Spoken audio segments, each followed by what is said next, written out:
চলে এসছো। Good evening everyone. আমার কথা শোনা যাচ্ছে?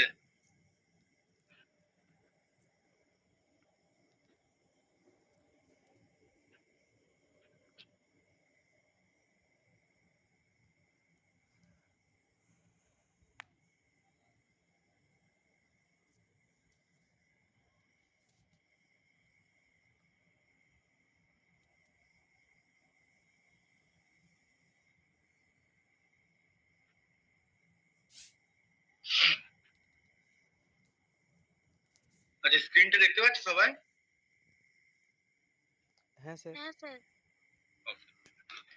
তাহলে আজকে আমরা একটা নতুন টপিক শুরু করব।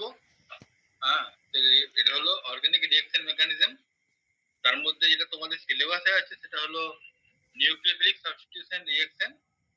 হ্যাঁ, তার মানে এখানে যে সাবস্ট্রেটটা তোমাদের ইউজ করা হবে সেটা হলো অ্যালিফ্যাটিক সাবস্ট্রেট। ঠিক আছে, অ্যালিফ্যাটিক সাবস্ট্রেট। এবং পরবর্তীকালে তোমরা যখন ফোর্থ সেমিস্টারে যখন তোমরা যাবে তখন অ্যারোমেটিক সাবস্ট্রেটের উপর একটা তোমরা রিঅ্যাকশন করবে, সেটা হলো অ্যারোমেটিক ইলেকট্রোফিলিক সাবস্টিটিউশন আর অ্যারোমেটিক নিউক্লিওফিলিক সাবস্টিটিউশন। ঠিক আছে, সেখানে তোমরা আবার পড়বে যে কেন অ্যারোমেটিক সাবস্ট্রেটের ক্ষেত্রে নিউক্লিওফিলিক সাবস্টিটিউশনটা কমন নয়, ইলেকট্রোফিলিক সাবস্টিটিউশনটাই বেশি পরিমাণে হয়। এগুলো তোমরা ফোর্থ সেমিস্টারে গিয়ে পড়বে। বাট এই যেহেতু তোমরা ফার্স্ট ইয়ারে আছো সেই জন্য একদম বেসিক জায়গা থেকে তোমাদের রিঅ্যাকশন মেকানিজমটা একদম ফান্ডামেন্টাল আইডিয়া দেওয়া হবে তোমাদের। হ্যাঁ, এবং সেটা সব থেকে ইজিয়েস্ট এক্সাম্পল হলো অ্যালিফ্যাটিক নিউক্লিওফিলিক সাবস্টিটিউশন রিঅ্যাকশন। তো এখানে তোমাদের সিলেবাসে কি কি আছে প্রথমে সেটা আমরা ডিসকাশন করে নিই। সিলেবাসে আছে তোমাদের nucleophilic substitution reaction, substitution at the sp3 center, mechanism with evidence, relative rates and stereochemical features। এখানে কি কি রিঅ্যাকশন তোমাদের পড়তে হবে? SN1 পড়তে হবে, মানে সাবস্টিটিউশন নিউক্লিওফিলিক ইউনিমলিকুলার। SN2 মানে substitution nucleophilic bimolecular. SN2 prime, SN1 prime, এগুলো basically substitution reaction with rearrangement. আর এটা হচ্ছে substitution nucleophilic internal, I for internal. আর এইসব রিঅ্যাকশনের ক্ষেত্রে বিভিন্ন যে প্যারামিটারস আছে সেই প্যারামিটারস গুলো কি রোল, যেমন সলভেন্টের কি রোল, সাবস্ট্রেট স্ট্রাকচারের কি রোল, লিভিং গ্রুপের কি রোল, নিউক্লিওফাইলের কি রোল, হ্যাঁ, এগুলো সম্বন্ধে তোমাদের পড়তে হবে। দেন কিছু তোমাদের ডেফিনেশন আছে, যেমন ইলেকট্রোফিউজ কি, নিউক্লিওফিউজ কি। আর আরেকটা নতুন মেকানিজম আছে এনজিপি। এনজিপি মানে নেইবারিং গ্রুপ পার্টিসিপেশন, মানে তোমার যে রিয়েক্টিং সেন্টারটা আছে তার পাশে একটা গ্রুপ থাকবে যাকে নেইবারিং গ্রুপ বলবে। সেই গ্রুপটা সাবস্টিটিউশন রিঅ্যাকশনে কি রোল প্লে করছে সেটা নিয়ে ডিটেলস ডিসকাশন হবে। আর দেন তোমাদের ক্রাউন ইথার আর ফেজ ট্রান্সফার ক্যাটালিস্ট সম্বন্ধে পড়ানো হবে এবং এদের সাবস্টিটিউশন রিঅ্যাকশনে কি রোল সেগুলো সম্বন্ধে আমরা ডিসকাস করব। ঠিক আছে, আচ্ছা, তার আগে যেটা আমরা ডিসকাশন করতে চাই সেটা হলো যে আগের দিন যে আমি স্টিরিওকেমিস্ট্রি পড়িয়েছিলাম সেটা সেই টপিকটা, ওভারঅল টপিকটা থেকে কিছু ডাউট আছে তোমাদের? মানে আমরা একটা নতুন টপিকে মুভ করছি তো, সেটাতে কোনো ডাউট নেই তো? কারো কিছু ডাউট আছে আগের দিনের টপিকটাই, বা পুরো স্টিরিওকেমিস্ট্রি 1 যে টপিকটা সেটাতে কিছু কারো কিছু ডাউট আছে? আচ্ছা, কারো কিছু ডাউট নেই, তাই তো? ঠিক আছে, তাহলে স্টিরিওকেমিস্ট্রি পড়ানোর আগে আমরা কি পড়েছিলাম? অর্গানিক রিঅ্যাকশন মেকানিজম পড়েছিলাম। সেখানে আমরা সেই টপিকটা তোমরা পড়েছো ভালো করে, অর্গানিক রিঅ্যাকশন মেকানিজম টপিকটা, যেটা মানে স্টিরিওকেমিস্ট্রি শুরু করার আগে পড়িয়েছিলাম। আমার কথা শুনতে পাচ্ছ সবাই? হ্যালো? হ্যাঁ স্যার। হ্যাঁ, বলছি যে টপিকটা পড়েছো তোমরা, রিঅ্যাকশন মেকানিজম, যে টপিকটা যেখানে আমরা নিউক্লিওফাইল সম্বন্ধে ডিসকাস করেছিলাম, ইলেকট্রোফাইল সম্বন্ধে ডিসকাস করেছিলাম। দেন আমরা ডিসকাস করেছিলাম বিভিন্ন কাইনেটিক্স এবং thermodynamics parameter, energy profile diagram, several type of reaction 1, one step, two step, হ্যাঁ, মাল্টি স্টেপ, এগুলো সব মনে আছে তো? হ্যাঁ স্যার। আচ্ছা, তাহলে সেই পার্টটা আমাদের কাজে লাগবে। আর স্টিরিওকেমিস্ট্রি, এই দুটো পার্ট তোমরা যদি ভালো করে বুঝে থাকো, তাহলে এই চ্যাপ্টারটা পড়তে সুবিধা হবে। এবং এই চ্যাপ্টারটা আমরা খুব ফাস্ট এগিয়ে যাব, ঠিক আছে? কারণ যেহেতু তোমাদের ফান্ডামেন্টালসটা ক্লিয়ার আছে আমি ধরে নিচ্ছি, ঠিক আছে? আচ্ছা, তাহলে তোমাদের প্রথমে বুঝতে হবে যে সাবস্টিটিউশন রিঅ্যাকশনটা কি। সাবস্টিটিউশন রিঅ্যাকশনটা হলো, বা অ্যালোফিটিক নিউক্লিওফিলিক সাবস্টিটিউশন রিঅ্যাকশনটা কি? What is substitution? সাবস্টিটিউশন মানে এক একটা কিছু অন্য কিছু দিয়ে সাবস্টিটিউট হচ্ছে, একটা কিছু অন্য কিছু দিয়ে রিপ্লেস হচ্ছে। তাহলে অ্যালিফ্যাটিক নিউক্লিওফিলিক সাবস্টিটিউশন মানে কি? এখানে দেখো,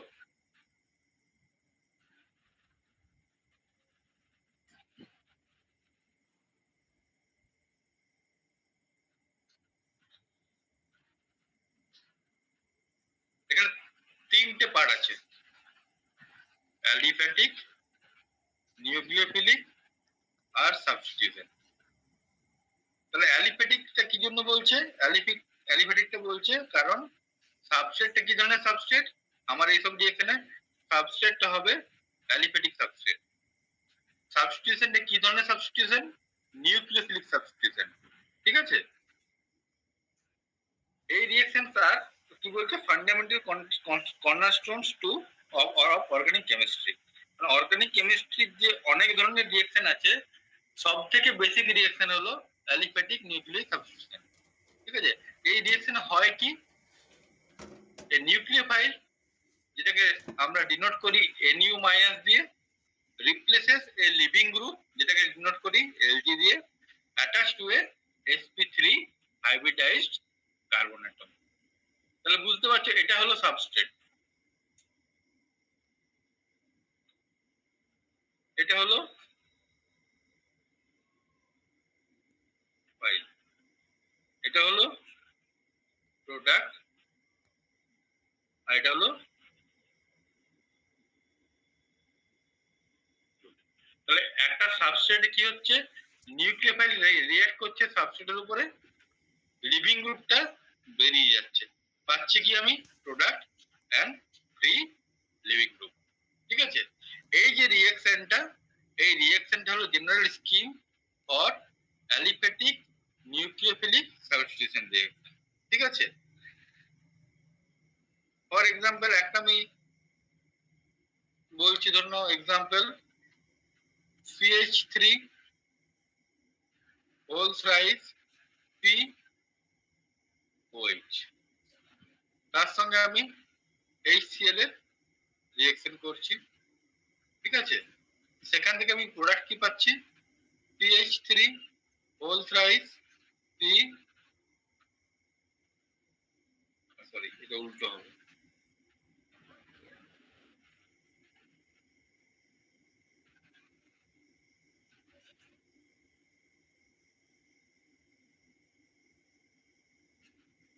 CH3Cl, এখানে আমি ওয়াটার দিয়ে রিঅ্যাকশন করছি, পাচ্ছি CH3COH প্লাস HCl। তাহলে কি হচ্ছে এখানে? এটা ওভারঅলটা হলো সাবস্ট্রেট, এটা হলো নিউক্লিওফাইল, এটা হলো প্রোডাক্ট, এবং এটা হলো বাই প্রোডাক্ট। বাই প্রোডাক্ট বা লিভিং গ্রুপ, এটা লিভিং গ্রুপটা আবার একটা প্রোটন প্রোটন নিয়ে স্টেবল ময়েডি তৈরি করেছে। তাহলে কি হচ্ছে, এই লিভিং গ্রুপটা বেরিয়ে যাচ্ছে আর নিউক্লিওফাইলটা এই সাবস্ট্রেটে অ্যাটাক করছে, ঠিক আছে? এর পরবর্তীকালে মেকানিজম আমরা পড়বো এবং ডিসাইড করব আমরা এটা কি ধরনের মেকানিজম, SN1 অর SN2, ঠিক আছে? তাহলে আজকে আমরা যেটা পড়বো সেটা হলো SN1 মেকানিজম, ঠিক আছে? এই পার্টটা বুঝতে কারো কিছু অসুবিধা নেই তো? অ্যালিফ্যাটিক নিউক্লিওফিলিক সাবস্টিটিউশন জিনিসটা কি, এবং এখানে কি কি কম্পোনেন্ট আছে, এবং বেসিক স্কিমটা কি রিঅ্যাকশনের। কারো কিছু বুঝতে অসুবিধা আছে এই এই স্লাইডে? আশা করি নেই। তাহলে আমরা ডিরেক্টলি SN1 এ চলে যাচ্ছি। What is SN1 reaction? তাহলে SN1 এর ফুল ফর্ম কি? Aliphatic nucleophilic substitution unimolecular or aliphatic nucleophilic substitution of first order. ঠিক আছে, আমরা অর্ডার অফ এ রিঅ্যাকশন পড়েছি। What is order of a reaction? কে বলতে পারবে? বলো Shubhadeep, what is order of a reaction? Sir ওই রিঅ্যাক্ট্যান্টের মাথায় যেটা লেখা থাকে ওটাই অর্ডার।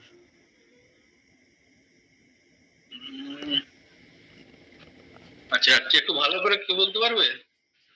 রিঅ্যাকশনের মাথায় লেখা থাকে ওটা অর্ডার বললে তো মানে ঠিকঠাক ওটা ডেফিনিশন হতে পারে না। সিঙ্গেল স্টেপ রিঅ্যাকশনের এটা বলতে হবে। হ্যাঁ সিঙ্গেল স্টেপ রিঅ্যাকশনের ওই হ্যাঁ, রিঅ্যাকশনের একটা সিঙ্গেল স্টেপ রিঅ্যাকশনের বলো। হ্যাঁ রিঅ্যাকশনের মানে পাওয়ারে যেটা থাকে, যে ডিজিটটা থাকে ওটাই বলা না হয়। না, সেটা ডিজিটটা থাকলো, কিন্তু তার মানে মিনিংটা কি? What is the significance of this power? ও মানে ওখানে স্যার একটাই রিঅ্যাক্ট্যান্ট রিঅ্যাকশন করবে, মানে দুটো থাকবে না। যেটা রেড ডিটারমাইনিং স্টেপ হবে সেটাতে একটা মাত্রই মলিকুল টেক পার্ট করবে, মানে রেডটা একটা মলিকুলের উপরে ডিপেন্ড করবে। ডিপেন্ড করবে, সেটাকে বলছে ইউনিমলিকুলার রিঅ্যাকশন বা ফার্স্ট অর্ডার রিঅ্যাকশন। ঠিক আছে, এই যে রেড ইকুয়েশন দিয়ে দেখিয়েছি আমি। তাহলে কি বলছে এইসব রিঅ্যাকশনের যে ফিচার্স গুলো আছে সেটা হলো it is a first order or unimolecular kinetic. ঠিক আছে, তার মানে কি? The rate of the reaction depend exclusively on the concentration of the substrate. তাহলে আগে রিঅ্যাকশন আমি কি দেখাচ্ছি, যে অ্যালিফেটিক নিউক্লিওফিলিক সাবস্টিটিউশনের দুটো স্পিসিস থাকছে, একটা সাবস্ট্রেট একটা নিউক্লিওফাইল।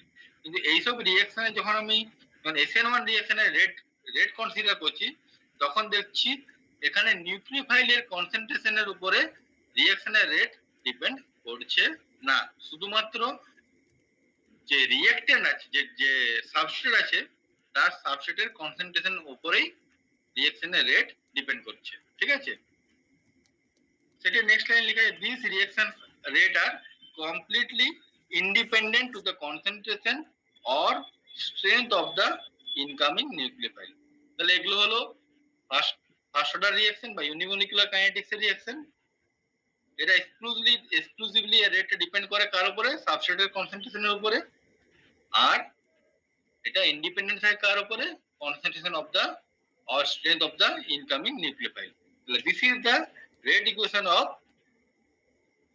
SN1 reaction, যেখানে rate equals to K into concentration of substrate.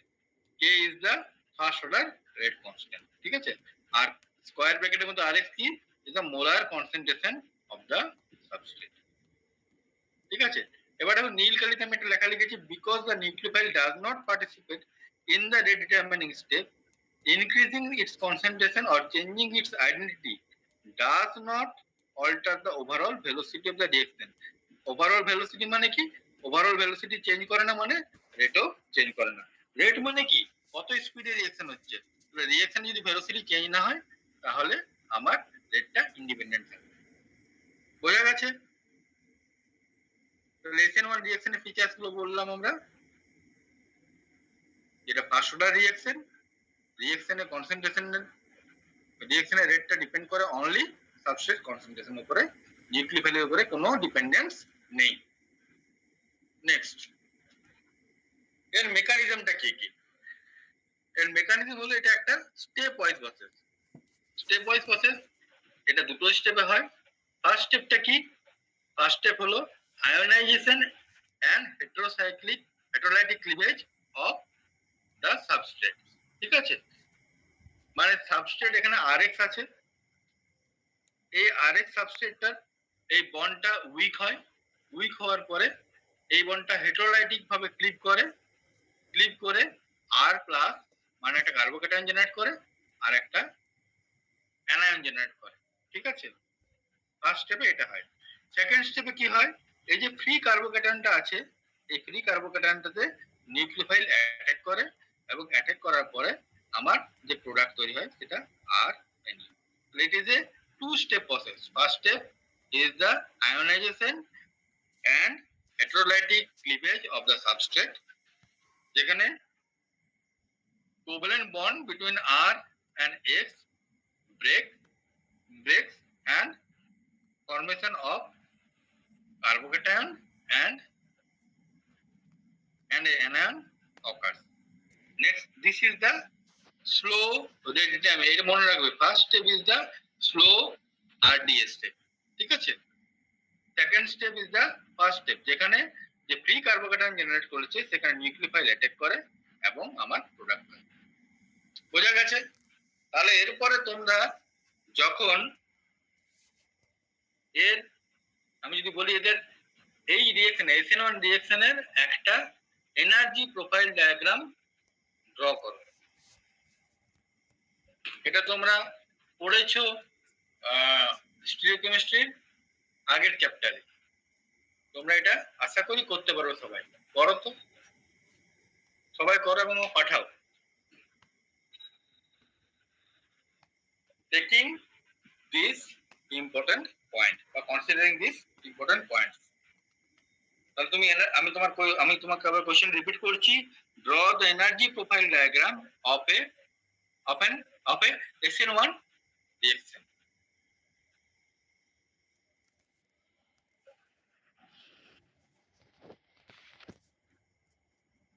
Draw করো, সবাই ড্র করো, পাঠাও গ্রুপে, আমি দেখতে চাই।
করেছো সবাই?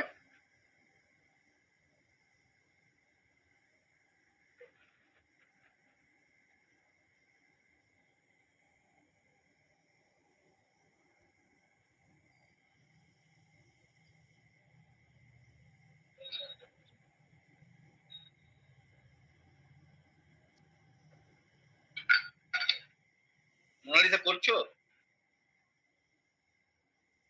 হ্যাঁ স্যার, পাঠাচ্ছি। বাকিরা করছো তো?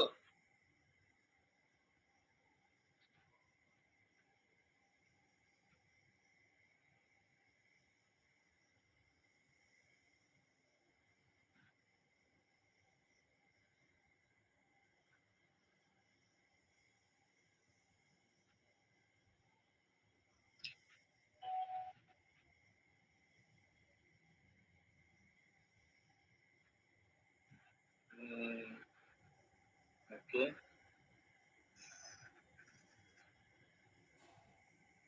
ঠিক আছে, একটু ভালো হতো। ঠিক আছে, আমি বাকিরা পাঠাও, তারপর আমি কারেকশনটা করছি, ঠিক আছে।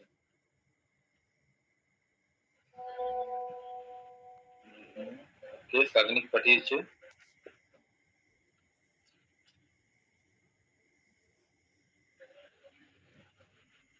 বাকিদের পাঠাও।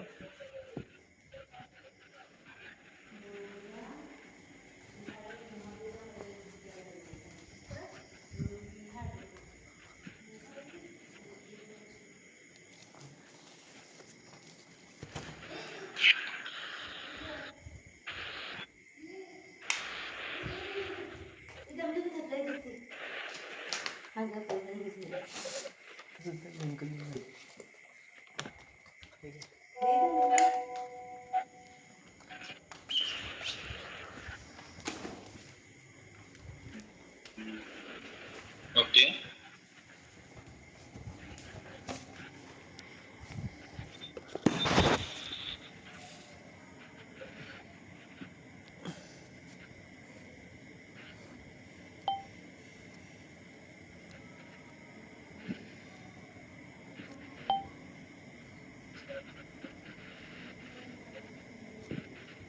আচ্ছা বাকিরা পাঠাচ্ছ? আচ্ছা নাজমি পাঠিয়েছে।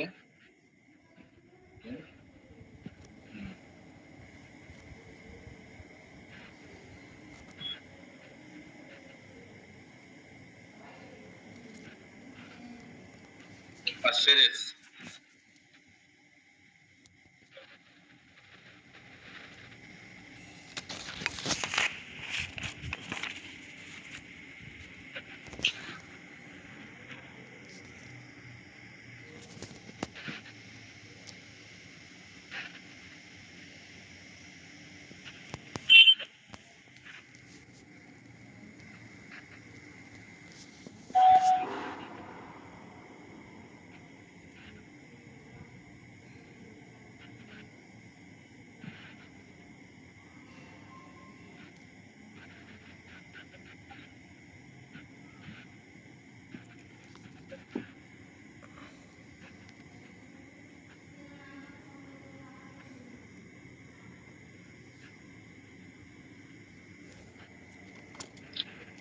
ওকে। সেরেস তোমার কি খবর? হ্যাঁ স্যার পাঠাচ্ছি, আমার এখানে কারেন্ট নেই স্যার। ঠিক আছে আমি করছি।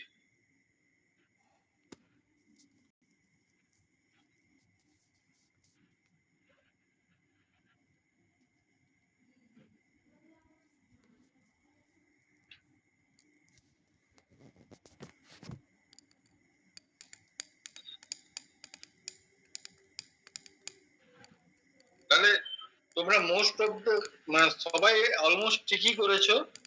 হ্যাঁ, শুধু কিছুগুলো কারেকশন করে দিই। দেখো মোনালিস একটা জিনিস যেটা করেছে সেটা হলো এখানে জি ভ্যালু লিখেছে, কিন্তু জি এর আমরা অ্যাবসলিউট ভ্যালু জানি না, কোনোদিনই মেজার করতে পারি না, তাই না? তাহলে এখানে জি এর বদলে ডেল্টা জি ড্যাগার করবে, ঠিক আছে? চেঞ্জ ইন ফ্রি এনার্জি, আর যদি কেউ এনার্জি টার্ম লেখো ডেল্টা ই দিয়ে লিখবে, ঠিক আছে?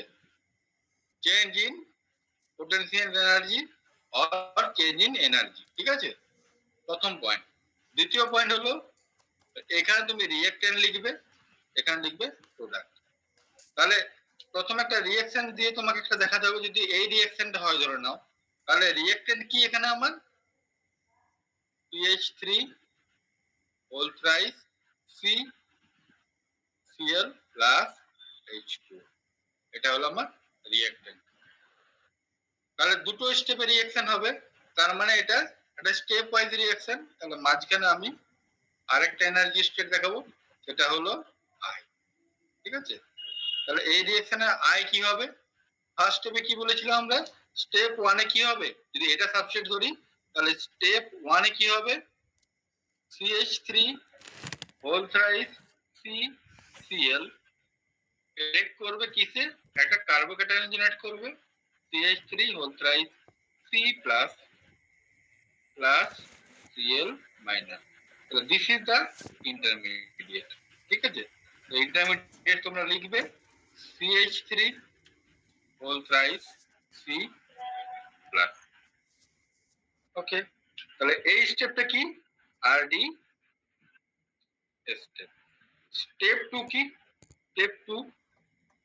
স্টেপ 2 হলো CH3 whole thrice C, a tertiary butyl cation will be attacked by water.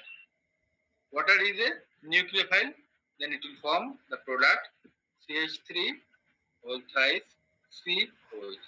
Tertiary butanol plus HCl. তাহলে তোমার প্রোডাক্ট কি?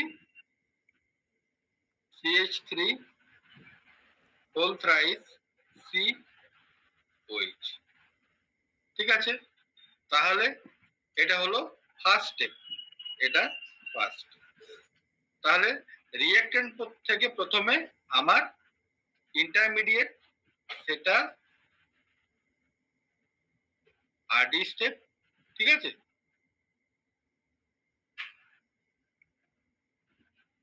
তাহলে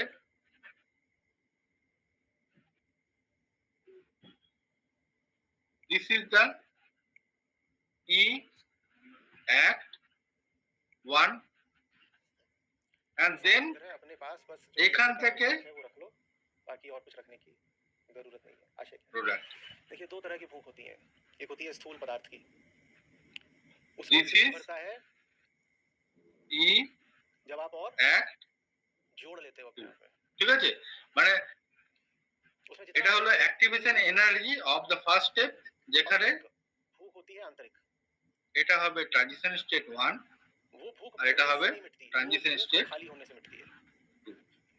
ঠিক আছে। ये खाली है, उसको भरोगे तो भूख मिटेगी। তাহলে আমরা যেহেতু ই অ্যাক্টিভেশন उसको खाली 1 करने को भूख is greater than E activation समझ में आ रही है। 2, তার মানে এখান থেকে আমি বুঝতে পারছি যে এই স্টেপটা হলো আরডি স্টেপ। ঠিক আছে, আর রিঅ্যাকশনটা কি? রিঅ্যাকশনটা ওভারঅল একটা এক্সোথার্মিক প্রসেস। ঠিক আছে, এবার রিঅ্যাকশনটা যদি তুমি ব্রেক করো, তাহলে ফার্স্ট স্টেপ মানে reactant to intermediate is the endothermic process and then intermediate to product is the exothermic process, and overall reactionটা হলো একটা ওভারঅল রিঅ্যাকশনটা হলো একটা এক্সোথার্মিক প্রসেস। ঠিক আছে, बहुत सारी यूनिवर्सिटीज हम लोग कवर करेंगे इसमें, तो चलिए देखते हैं स्टूडेंट्स की सेमेस्टर 1 सिलेबस आपका क्या रहता है। বোঝা গেছে? তাহলে এবার যদি আমি কোশ্চেন করে how will be the structure of transition state 1 কে করতে পারবে, কে স্ট্রাকচার ড্র করতে পারবে? TS1 ড্র করো তো। TS1 and TS2 কেমন দেখতে হবে? How will it look like? What will be the structure of TS1 and TS2?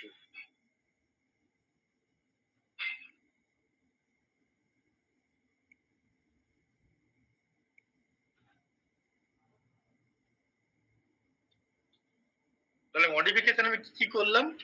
Modification করলাম জি এর জায়গায় ডেল্টা জি বা ই এর জায়গায় ডেল্টা ই ইনকর্পোরেট করব, আর যখন আমি এনার্জি প্রোফাইল ডায়াগ্রাম দেখাবো তখন রাইট সাইডে আর কি রকম দেখতে, TS1 মানে কি, TS2 মানে কি, পি মানে কি, আই মানে কি সেটা দেখাবো। বলো। বলছি TS1 আর TS2 টা সেই এমন পোস্টপুটলেট যে রুলটা ছিল ওটা হবে? হ্যাঁ, ওটা দিয়ে ফলো করে করতে হবে। আচ্ছা, ওটা তো রিজেম্বল করে শুধুমাত্র, পুরোপুরি স্ট্রাকচারটা তো এখন মানে একই হয় না। यार तो ही पता नहीं मैंने की समझदे हो। আচ্ছা, देखो सारा कुछ कदे ठीक नहीं हो सकदा, ये दुनिया ते सारा कुछ कदे ठीक नहीं हो सकदा। नानक दुखिया सब संसार, सो सुखिया जो नाम आधार। सो जेडे प्रोटेस्ट कर रहे हैं उन्होंने भी मुबारक, जिन्हां ਲਈ प्रोटेस्ट हो रहे उन्होंने भी मुबारक। ਮੈਨੂੰ ਪਤਾ ਨਹੀਂ ਬ్రో ਜੰਤਰ ਮੰਤਰ ਪ੍ਰੋਟੈਸਟ ਬਾਰੇ, जंतर मंतर का प्रोटेस्ट चली जाता है ब्रो। मैं तो दूर ही रखो यार प्रोटेस्ट। नोटिस में आया था, आपने रिजेक्ट कर दिया था जिसकी क्लिप वायरल हो रही है। ओ हां राइट, वो एक्चुअली तू सही है, मैं ये आई हूं इतने प्यार से मैं बात कर ही नहीं सकता तू मेरे আর पास। এই ক্ষেত্রে TS1 টা যদি দেখাতে চাই আমি, মানে কনসেপচুয়ালি মানে কি হচ্ছে, আর থেকে আই তৈরি হচ্ছে, তাহলে TS1 will be something like TH3 whole thrice C जब से পজিটিভ চার্জ জেনারেট করছে हुआ है तब से मैं and छोटी से छोटी चीज को लेकर यहाँ पर CL বন্ডটা की जा रही है और लोगों को डिवाइड भांगছে। करने की कोशिश की ঠিক আছে, this will be TS1 and TS2 দেখতে কেমন হবে? पुराने ट्वीट जहाँ वो कांग्रेस के खिलाफ लिख रहा CH3 था कि ये वाली होल थ्राइस क्या फर्क पड़ता C है इन चीजों से?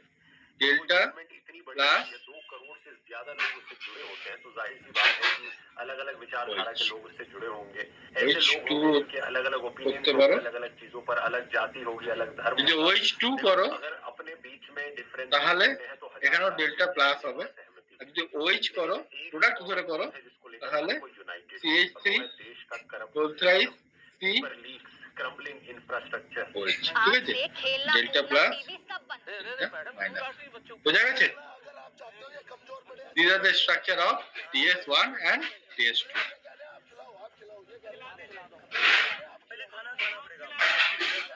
ঠিক আছে, তাহলে TS মানে কি হচ্ছে? রিঅ্যাকট্যান্ট থেকে ইন্টারমিডিয়েট তৈরি হচ্ছে by breaking of this CCl bond. ঠিক আছে, আর TS2 মানে কি? ইন্টারমিডিয়েট থেকে প্রোডাক্ট তৈরি হচ্ছে, তাহলে formation of a new bond. ঠিক আছে, आंदोलन की जान हो तुम, आंदोलन की जान। বুঝতে পারা গেছে এই স্লাইডটা? কারো কিছু ডাউট আছে এখানে?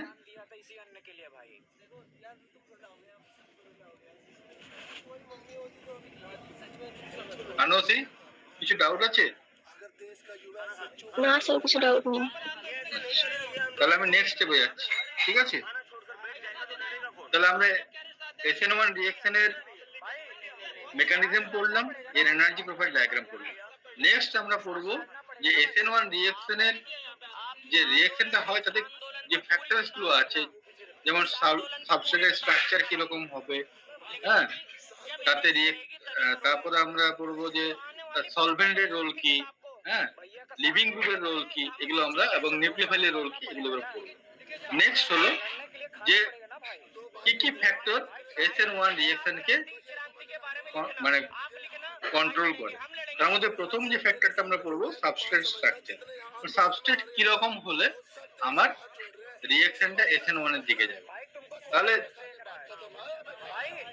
এই যে ফার্স্ট স্টেপটা রিঅ্যাকট্যান্ট থেকে ইন্টারমিডিয়েট, এটা মানে কি? এটা হলো তোমার একটা এন্ডোথার্মিক স্টেপ। আমরা হ্যামন্ড পোস্টুলেট করেছিলাম।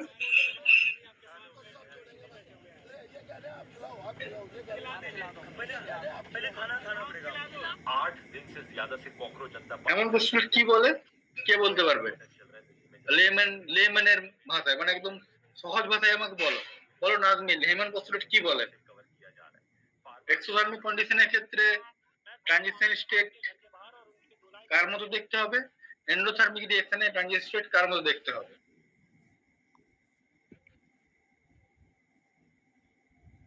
নাজমি,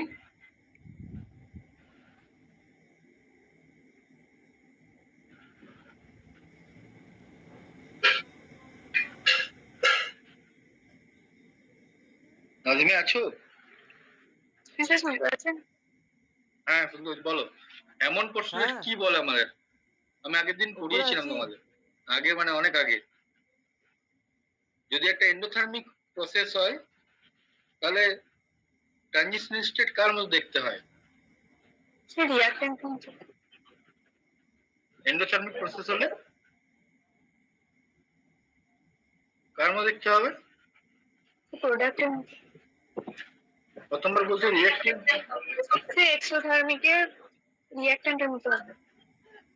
এক্সোথার্মিকের রিঅ্যাক্টেন্টের মতো হবে, আর এন্ডোথার্মিকের প্রোডাক্টের মতো হবে। প্রোডাক্টের মতো। তাহলে আমার যে ফার্স্ট স্টেপটা আছে, ফার্স্ট স্টেপটা কি? একটা এক্সোথার্মিক না এন্ডোথার্মিক প্রসেস বলো? Endothermic process. তাহলে যে ট্রানজিশন স্টেটটা হবে দেখতে কার মতন হবে?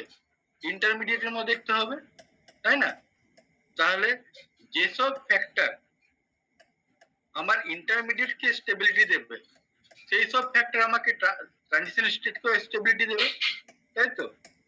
Those factor which stabilizes the intermediate will also stabilizes the transition state. তাহলে যত আমার ট্রানজিশন স্টেট স্টেবল হবে তত আমার অ্যাক্টিভেশন এনার্জি কি হবে, কম হতে থাকবে। এটা আমরা আগের দিন পড়েছিলাম, তাই না? এটা মনে আছে তো? তাহলে যখন তুমি কম্পেয়ার করবে একটা প্রাইম মিথাইল ক্যাটায়ন, একটা প্রাইমারি কার্বোক্যাটায়ন, একটা সেকেন্ডারি কার্বোক্যাটায়ন এবং টারসিয়ারি কার্বোক্যাটায়ন, কে বেশি স্টেবল? অবভিয়াসলি টারসিয়ারি সব থেকে বেশি স্টেবল, দেন সেকেন্ডারি, দেন প্রাইমারি, দেন লাস্ট হলো মিথাইল। ঠিক আছে? তাহলে যেহেতু ইন্টারমিডিয়েট টারসিয়ারিটা সব থেকে স্টেবল বেশি, তাহলে যদি তুমি কম্পেয়ার করো ফার্স্ট স্টেপটা রিঅ্যাক্ট্যান্ট থেকে ইন্টারমিডিয়েট, তাহলে এটা যদি হয় মিথাইলের ক্ষেত্রে, তাহলে তারপর হবে এটা প্রাইমারি ক্ষেত্রে, এটা হবে সেকেন্ডারি ক্ষেত্রে, আর এটা হবে টারসিয়ারি ক্ষেত্রে। তাহলে যত আমি কার্বোক্যাটায়নকে স্টেবল করতে পারবো তত আমি ট্রানজিশন স্টেটটাকে নিচে নিয়ে আসতে পারছি, তাই তো? এনার্জি লেভেলটা তত রিঅ্যাকশনটা আমার ফাস্ট হবে।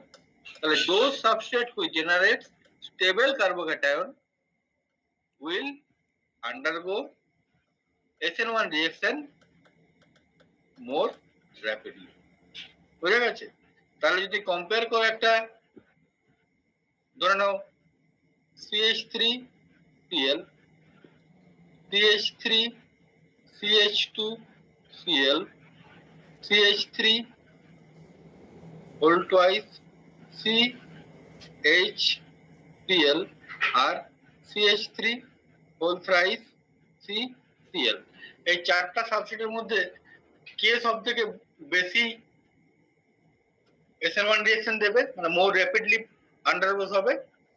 obviously tertiary butyl chloride, then secondary butyl isopropyl chloride, then ethyl chloride, and then methyl chloride। বোঝা গেছে? বুঝতে পেরেছো নাজমি? হ্যাঁ স্যার, বুঝতে পেরেছি। আচ্ছা, তাহলে সেটা এখানে লিখেছে যে যেহেতু টারসিয়ারি সাবস্ট্রেট রিঅ্যাক্টস কি হচ্ছে almost exclusively as SN1 due to the inductive donation and heavy hyperconjugation from the surrounding alkyl group। মানে কি, যে টারসিয়ারি বিউটাইল ক্যাটায়নটা যেটা তৈরি হচ্ছে, for example CH3, CH3, CH3 plus, তাহলে এই যে টারসিয়ারি বিউটাইল ক্যাটায়নটা তৈরি হচ্ছে, it will be stabilized by, আমরা প্রথম ফার্স্ট সেমিস্টারে পড়েছি, by the Raska effect of 3 methyl group, also due to the hyperconjugative effect of 3 methyl group। আচ্ছা, সেরেস এই টারসিয়ারি বিউটাইল ক্যাটায়নে কতগুলো হাইপারকনজুগেটিভ স্ট্রাকচার হবে?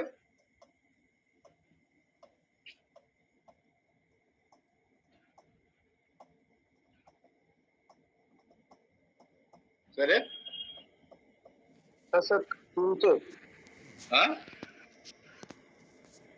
টারসিয়ারি বিউটাইল ক্যাটায়নে কতগুলো হাইপারকনজুগেটিভ স্ট্রাকচার হবে?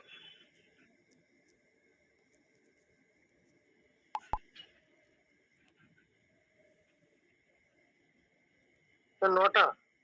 নটা। Very good. কেন?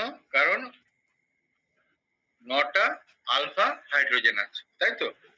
তেমনি অ্যালাইলিক এন্ড বেঞ্জাইলিক সাবস্ট্রেট, মানে অ্যালাইলিক সাবস্ট্রেট কি রকম, ধরে নাও CH2 double bond CH, CH2Cl, এর নাম কি? Allyl chloride. বা বেঞ্জাইলিক সাবস্ট্রেট, বেঞ্জাইলিক সাবস্ট্রেট মানে কি রকম, ফর এক্সাম্পল CH2Cl, এর নাম কি? Benzyl chloride. এই ধরনের সাবস্ট্রেট খুব সহজেই SN1 রিঅ্যাকশন দেয়। কেন? কারণ এই substrate, for example allyl chloride CH3,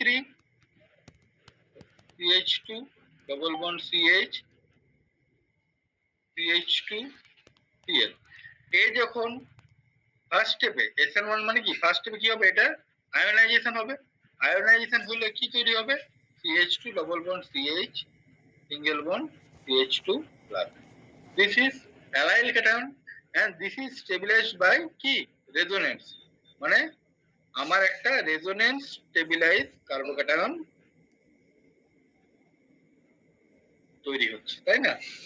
তাহলে আমরা কি বলেছিলাম, রেজোনেন্স হলে এইসব কম্পাউন্ড গুলো কার্বোক্যাটায়ন গুলো এক্সট্রা স্টেবিলিটি পায় রাদার দেন শুধু ইন্ডাকটিভ ইফেক্ট। তাহলে এটা যেমন অ্যালাইল ক্লোরাইড, এও খুব সহজেই SN1 রিঅ্যাকশন দেয়। তেমনি যদি তুমি ধরো বেঞ্জাইল ক্লোরাইড কিরকম দেখতে, CH2Cl, এ যখন ডিপ্রোটনেট যখন এই বন্ড CH3Cl বন্ডটা ক্লিক করবে তখন কি জেনারেট করবে, একটা বেঞ্জাইল ক্যাটায়ন। তোমরা পড়েছো যখন কার্বোক্যাটায়ন এর স্টেবিলিটি পড়েছিলে তখন পড়েছিলে যে benzyl cation is highly stabilized due to the formation of resonance stabilized canonical structure, তাই না? due to several canonical structure। মনে পড়ছে এগুলো? यहाँ से करंट आएगा और 3 पाथ में चला जाएगा। तो ये এরকম করে আমরা করেছিলাম। जैसे इसको यहाँ पे बना देते हैं।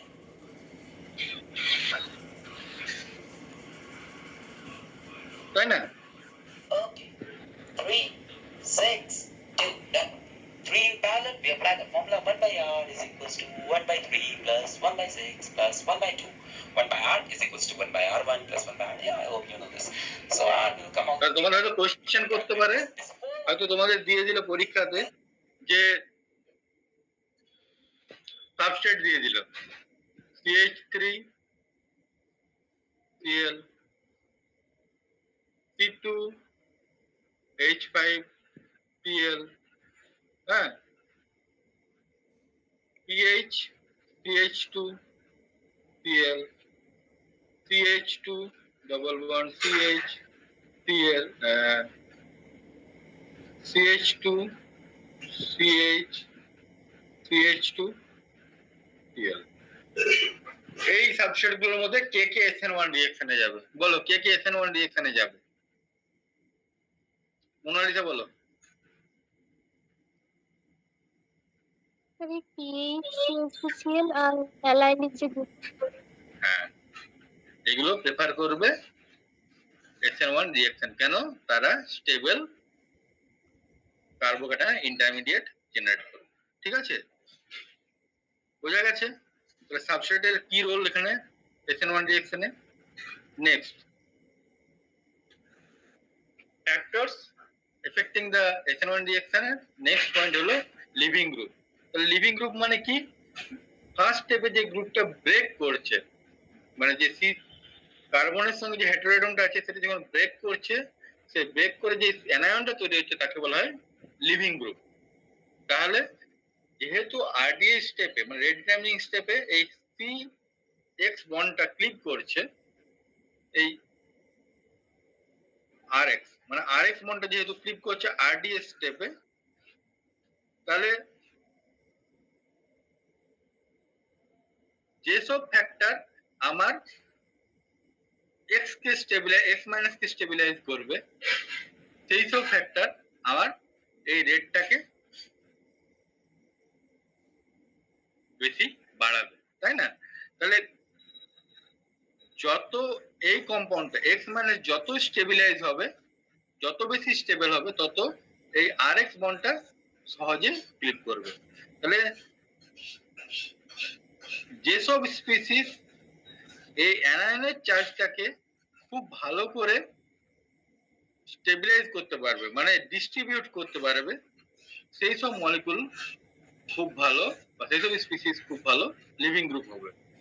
ঠিক আছে, তাহলে এই যে পয়েন্টটাতে গুড লিভিং গ্রুপ আর উইক বেসেস। উইক বেসেস মানে কি? তাদের উইক বেসেস হয় স্ট্রং অ্যাসিডের কনজুগেট বেসটা হয় উইক বেস, তাই না? তাহলে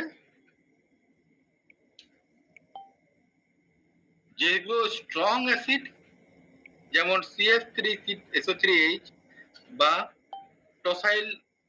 টসাইলেট মানে টসাইল এটা বলে টসাইনল প্রোসাইলনল, এইসব গ্রুপগুলো হলো খুব স্ট্রং অ্যাসিড। তাদের যে কনজুগেট বেস গুলো হবে এগুলো হয়ে যাবে উইক বেস। হেন্স এইসব কম্পাউন্ড গুলো খুব সহজেই কি হবে, এই অ্যানায়ন গুলো খুব সহজেই ভালো লিভিং গ্রুপ হিসেবে কাজ করতে পারবে। ঠিক আছে, তাহলে গুড লিভিং গ্রুপের এক্সাম্পল কি? ট্রিপলেট, টসাইলেট, আয়োডাইড, হ্যাঁ, ব্রোমাইড, এগুলো হলো ভালো লিভিং গ্রুপ। ঠিক আছে, আপ টু দিস। এরপরে যত তুমি নিচের দিকে যাচ্ছ তত আমার লিভিং গ্রুপের মানে লিভিং এবিলিটিটা কমে কমে যাচ্ছে। ঠিক আছে, দেখতে পাচ্ছ? তো যত নেগেটিভ হবে এই ভ্যালুটা তত, ঠিক আছে, এটা আলাদা।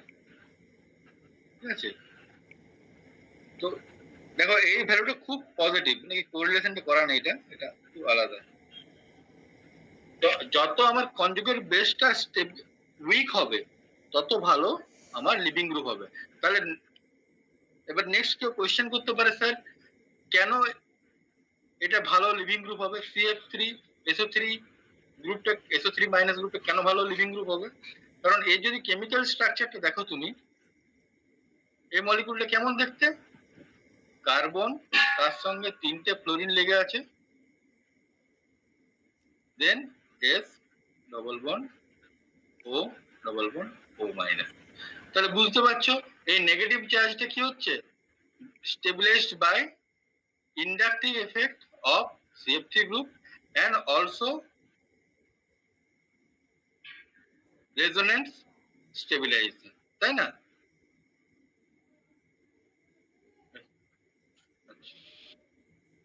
একটা আমাকে 10 মিনিট মানে 5 মিনিট দাও, ঠিক আছে, একটা কাজ ঠিক আছে। হ্যাঁ,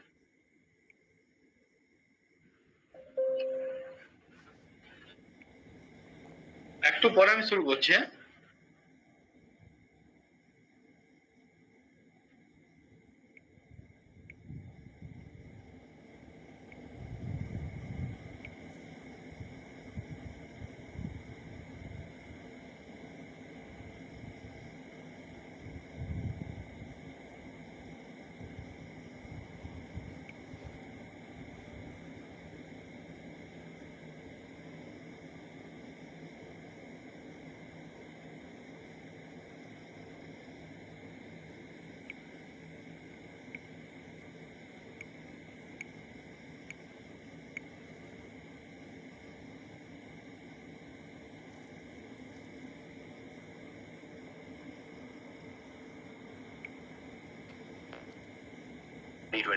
and that's about history.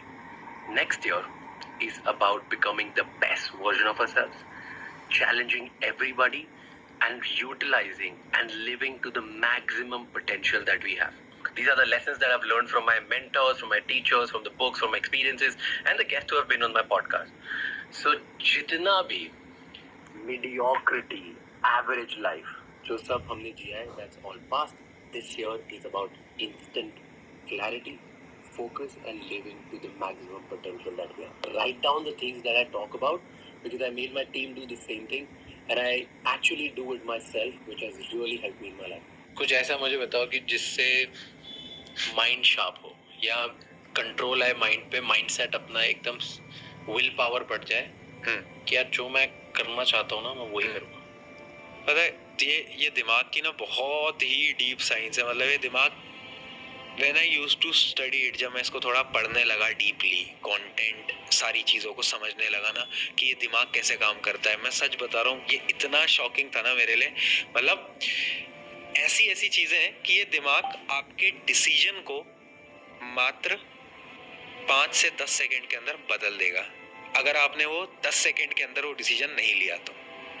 Biggest example, सुबह उठना है, अलार्म क्लॉक बजेगा, फोन आपने उठाया कि ठीक है 6 बज गए हैं, उठ जाना चाहिए। Only 29 rupees, 6 days Vedic Maths Summer Camp. Don't calculate in a slow way. Enroll course and master top speed method. You can solve the questions in seconds. चाहिए, सिर्फ 5 सेकंड सोचो सिर्फ 5 सेकंड उठना चाहिए, नहीं उठना चाहिए, उठना चाहिए, नहीं उठना चाहिए। 5 सेकंड बाद आप नहीं उठ पाओगे। उठ गए तो उसी टाइम उठ जाओगे, उसी टाइम उठ गए, वरना नहीं उठ सकते। ये ब्रेन चाहता है कि आप हमेशा उस स्टेट में रहो जिसमें कि आप रिलैक्स्ड हो। अगर वो रिलैक्सेशन से आपको उठना है ना, तो आपको डिसीजन उसी ही समय पर लेना है, एट दैट टाइम। आप वो वेट नहीं कर सकते, वरना तो हो गया। ट्रू, वरना तो हो गया। तो मेन अगर आपको कंट्रोल रखना है ना खुद पे, तो मेन चीज यही है कि take steps at that time. अगर आपको कुछ भी अचीव करना है, आपका एक गोल है, आपको पता है कि यार इस समय पर आपको ये काम करना चाहिए था, बट आप आराम से बैठ के रील स्क्रॉल कर रहे हो। द मोमेंट यू रियलाइज कि नहीं मुझे अब तो करना चाहिए, उस समय पर ये नहीं सोचना कि मैंने अपना दिन खराब कर दिया, कितना दिन मेरा निकल गया, अभी क्या है, क्योंकि पूरे टाइम फिर हमें रिग्रेट होता है ना कि कितना दिन निकाल दिया। उससे बढ़िया है फोन को अगर आप बंद उसी टाइम पे स्टार्ट। एक टर्म है सोशल मीडिया पे, this is term of the year in Oxford dictionary, brain rot. Brain rot मतलब कि जो आपको मेंटल फटीग हो जाता है ना, आपका दिमाग थक जाता है दिन भर माइंडलेसली बस सोशल मीडिया स्क्रॉल कर करके। Yes, कि आप brain कुछ fatigue. काम नहीं करते हो, दिन भर वो करते रहते हो, थक जाते हो, और उसको बोलते हैं ब्रेन रॉट। और ये वर्ड ऑफ द ईयर है ऑक्सफोर्ड डिक्शनरी का। Oh goodness. Yeah, but that's very true. That the more information you have, the less you will remember. True. And ये एंटरप्रेन्योरशिप का एक रूल होता है, the more information you have the slower you get. Because अगर आपको कुछ भी एक बड़ा काम करना है, ठीक है, आपको नया कुछ काम करना है, बिजनेस ओनर बनना है, एंटरप्रेन्योर बनना है, या आपको स्टोरी टेलर बनना है, कंटेंट क्रिएटर बनना है, राइट? आपके पास इतनी इन्फॉर्मेशन की 1 2 3 4 करूंगा तो मैं बन जाऊंगा। लेकिन अगर आपके पास ये इन्फॉर्मेशन भी आ गई, 1 पे अगर ये नहीं किया तो गलत हो जाएगा, ये नहीं किया तो गलत हो जाएगा, ये नहीं तो आप कुछ कभी कर ही नहीं पाओगे। The 90% of the entrepreneurs who have asked this question, here on this podcast, and people can go check it again and again, कि जब मैं उनसे पूछता हूँ कि आज जितनी इन्फॉर्मेशन है, अगर उतनी आपके स्टार्टिंग में होती तो कैसे करते आप? चेंज होता कुछ? बोलते हम करते ही नहीं। पता होता कि ये प्राइस है इसको पे करने की, इतनी डाउनसाइड्स होंगी, इतनी इन्फॉर्मेशन है, प्लस क्या होता है, माइनस क्या होता है, एसेट्रा एसेट्रा एसेट्रा। अगर ये सब पता होता देन हम शायद कभी स्टार्ट ही नहीं करते। हमें कुछ पता ही नहीं था इसलिए तो स्टार्ट कर लिया। डिस्ट्रैक्शन को कैसे खत्म करते हैं? How do you not be distracted and एकदम फोकस कैसे रहूं? बिकॉज ये question why I am asking you, आप बच्चों को पढ़ाते हो, बिल्कुल, और सबसे बड़ा क्वेश्चन ही बच्चों का ही होता होगा, सर डिस्ट्रैक्शन को कैसे मैनेज करें, स्टडी पे फोकस कैसे करें। बिल्कुल। एंड ये जो बताओगे, आई थिंक ये बहुत सारे बड़े लोगों के लिए भी इंपॉर्टेंट हो गया, क्योंकि सब लोगों को फोकस की प्रॉब्लम है। How do you increase your focus? How can you just not get distracted? तो अभी डिस्ट्रैक्शन की जो प्रॉब्लम है ना, तो बहुत कॉमन है। मतलब मैं तो ऑनेस्टली बोलूंगा कि हम नहीं होते कि डिस्ट्रैक्टेड, हम भी हो जाते हैं। कितनी बार हुआ है, कभी कभार सोशल मीडिया पे बैठ गए, रील्स रील्स रील्स, अचानक से रियलाइजेशन होता है कि नहीं कुछ काम करना था, होता है। This is normal. प्रॉब्लम कहाँ से स्टार्ट होती है? मेन प्रॉब्लम स्टार्ट होती है आपके रिग्रेट से। जब आपको उन चीजों का पछतावा होने लगता है ना, वो बहुत बड़ी प्रॉब्लम है। क्योंकि परेशान इंसान तब होता है उसको बहुत ज्यादा उस चीज की रिग्रेट हो रही है कि यार मैंने अपना एक दिन खराब करा और अब मेरा क्या हो पाएगा, मेरा तो जिंदगी में कुछ नहीं बचा, लाइफ में कुछ नहीं हो पाएगा। उससे अच्छा सिंपल लॉजिक है कि जब आप रिग्रेट कर रहे हो, उसके अलावा उस समय पर काम करो। आप ये सोचो कि अभी तक का मैंने जो समय खराब करना था कर दिया ना, अब कितना बचा है। वो एक पहले बहुत इंपॉर्टेंट एग्जांपल चलता था ना कि आधा खाली ग्लास है, वो मत देखो, ये देखो कि ग्लास आधा भरा हुआ है। तो ये सिंपल सी चीज है। प्रॉब्लम डिस्ट्रैक्शन से बड़ी ये होती है कि उसमें हम रिग्रेट में आधा दिन और खराब करते हैं। भाई प्रॉब्लम होती है डिस्ट्रैक्शन की। तूने जो सोल्यूशन दिया तो बहुत आसान दे दिया। मैं इसको थोड़ा बेटर करता हूँ। स्टूडेंट था मैं भी एक टाइम पे, इसलिए मैं आज भी स्टूडेंट बहुत पढ़ रहा हूँ, ठीक है। तो अब मान लो कल सुबह एग्जाम है 7 बजे, मैं बैठा हूँ रात को 12 बजे, अभी तो 7 घंटे deadlines. Just right, like I wake up, I read, I run, I go to work, whatever the big bucket is. It can be मैं उठता हूँ, मैं ट्रैवल करता हूँ, काम करता हूँ, वापस घर आ जाता हूँ. Now mark those things which is actually making you better and is taking you closer to the 1% dream or the goal that you have. How many of you have more than 5 things in your day which is helping you get more focused and more inspired and living a dream life? How many of you have नमस्ते आचार्य जी। Question ये है कि आज जब आप mention कर रहे थे तो उससे मुझे फ्रांस काफ्का का मेटामॉर्फोसिस याद आया। उसमें मुझे एक डर की भी फीलिंग आई थी। एक इंसान है जो अगले सुबह उठा और एक डंग बीटल बन गया, फिर उसकी फैमिली उसको बहुत बुरी तरह ट्रीट करती है और एंड में वो मर जाता है ये देख के कि मेरे साथ क्या हो रहा है। तो हम सब कीड़े की मौत तो मरेंगे ही मरेंगे, आपने बिल्कुल ठीक पकड़ा था। कीड़े की मौत तो हम मरेंगे ही मरेंगे। मौत को लेके भी हमारे बड़े रोमांटिक ख्याल होते हैं कि मौत होगी तो ऐसा होगा वैसा होगा। कोई उम्मीदें मत रखो कि कुछ बहुत अच्छा हो सकता है किसी के साथ, किसी के साथ कुछ अच्छा नहीं हो सकता। सब कीड़े कुत्ते की मौत मरोगे। मैं कुछ शराब थोड़ी दे रहा हूँ, ऐसा होता है। तो जिए कैसे? काफ्का मेटामॉर्फोसिस में वो भी आपको बस बता रहे हैं कि आप एक ऐसी दुनिया में हो जहाँ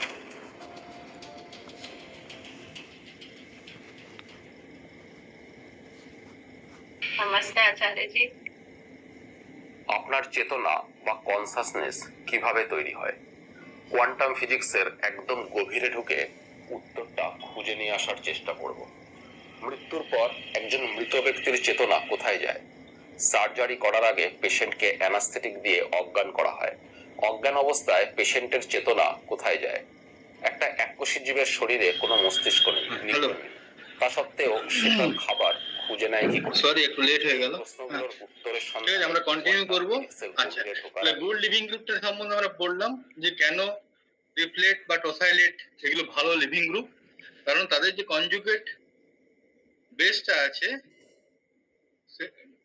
যে বেস গুলো আছে সেগুলো হলো খুব স্টেবল, তাই না? সবাই আছে তো? মোনালিসা? হ্যাঁ স্যার। আচ্ছা, নেক্সট, এবার অনেক সময় দেখা গেছে যে কিছু কিছু ক্ষেত্রে লিভিং গ্রুপ গুলো পোর লিভিং গ্রুপ হয়। ঠিক আছে, ফর এক্সাম্পল যদি হাইড্রোক্সাইড থাকে কোন একটা সাবস্ট্রেটে, মনে করো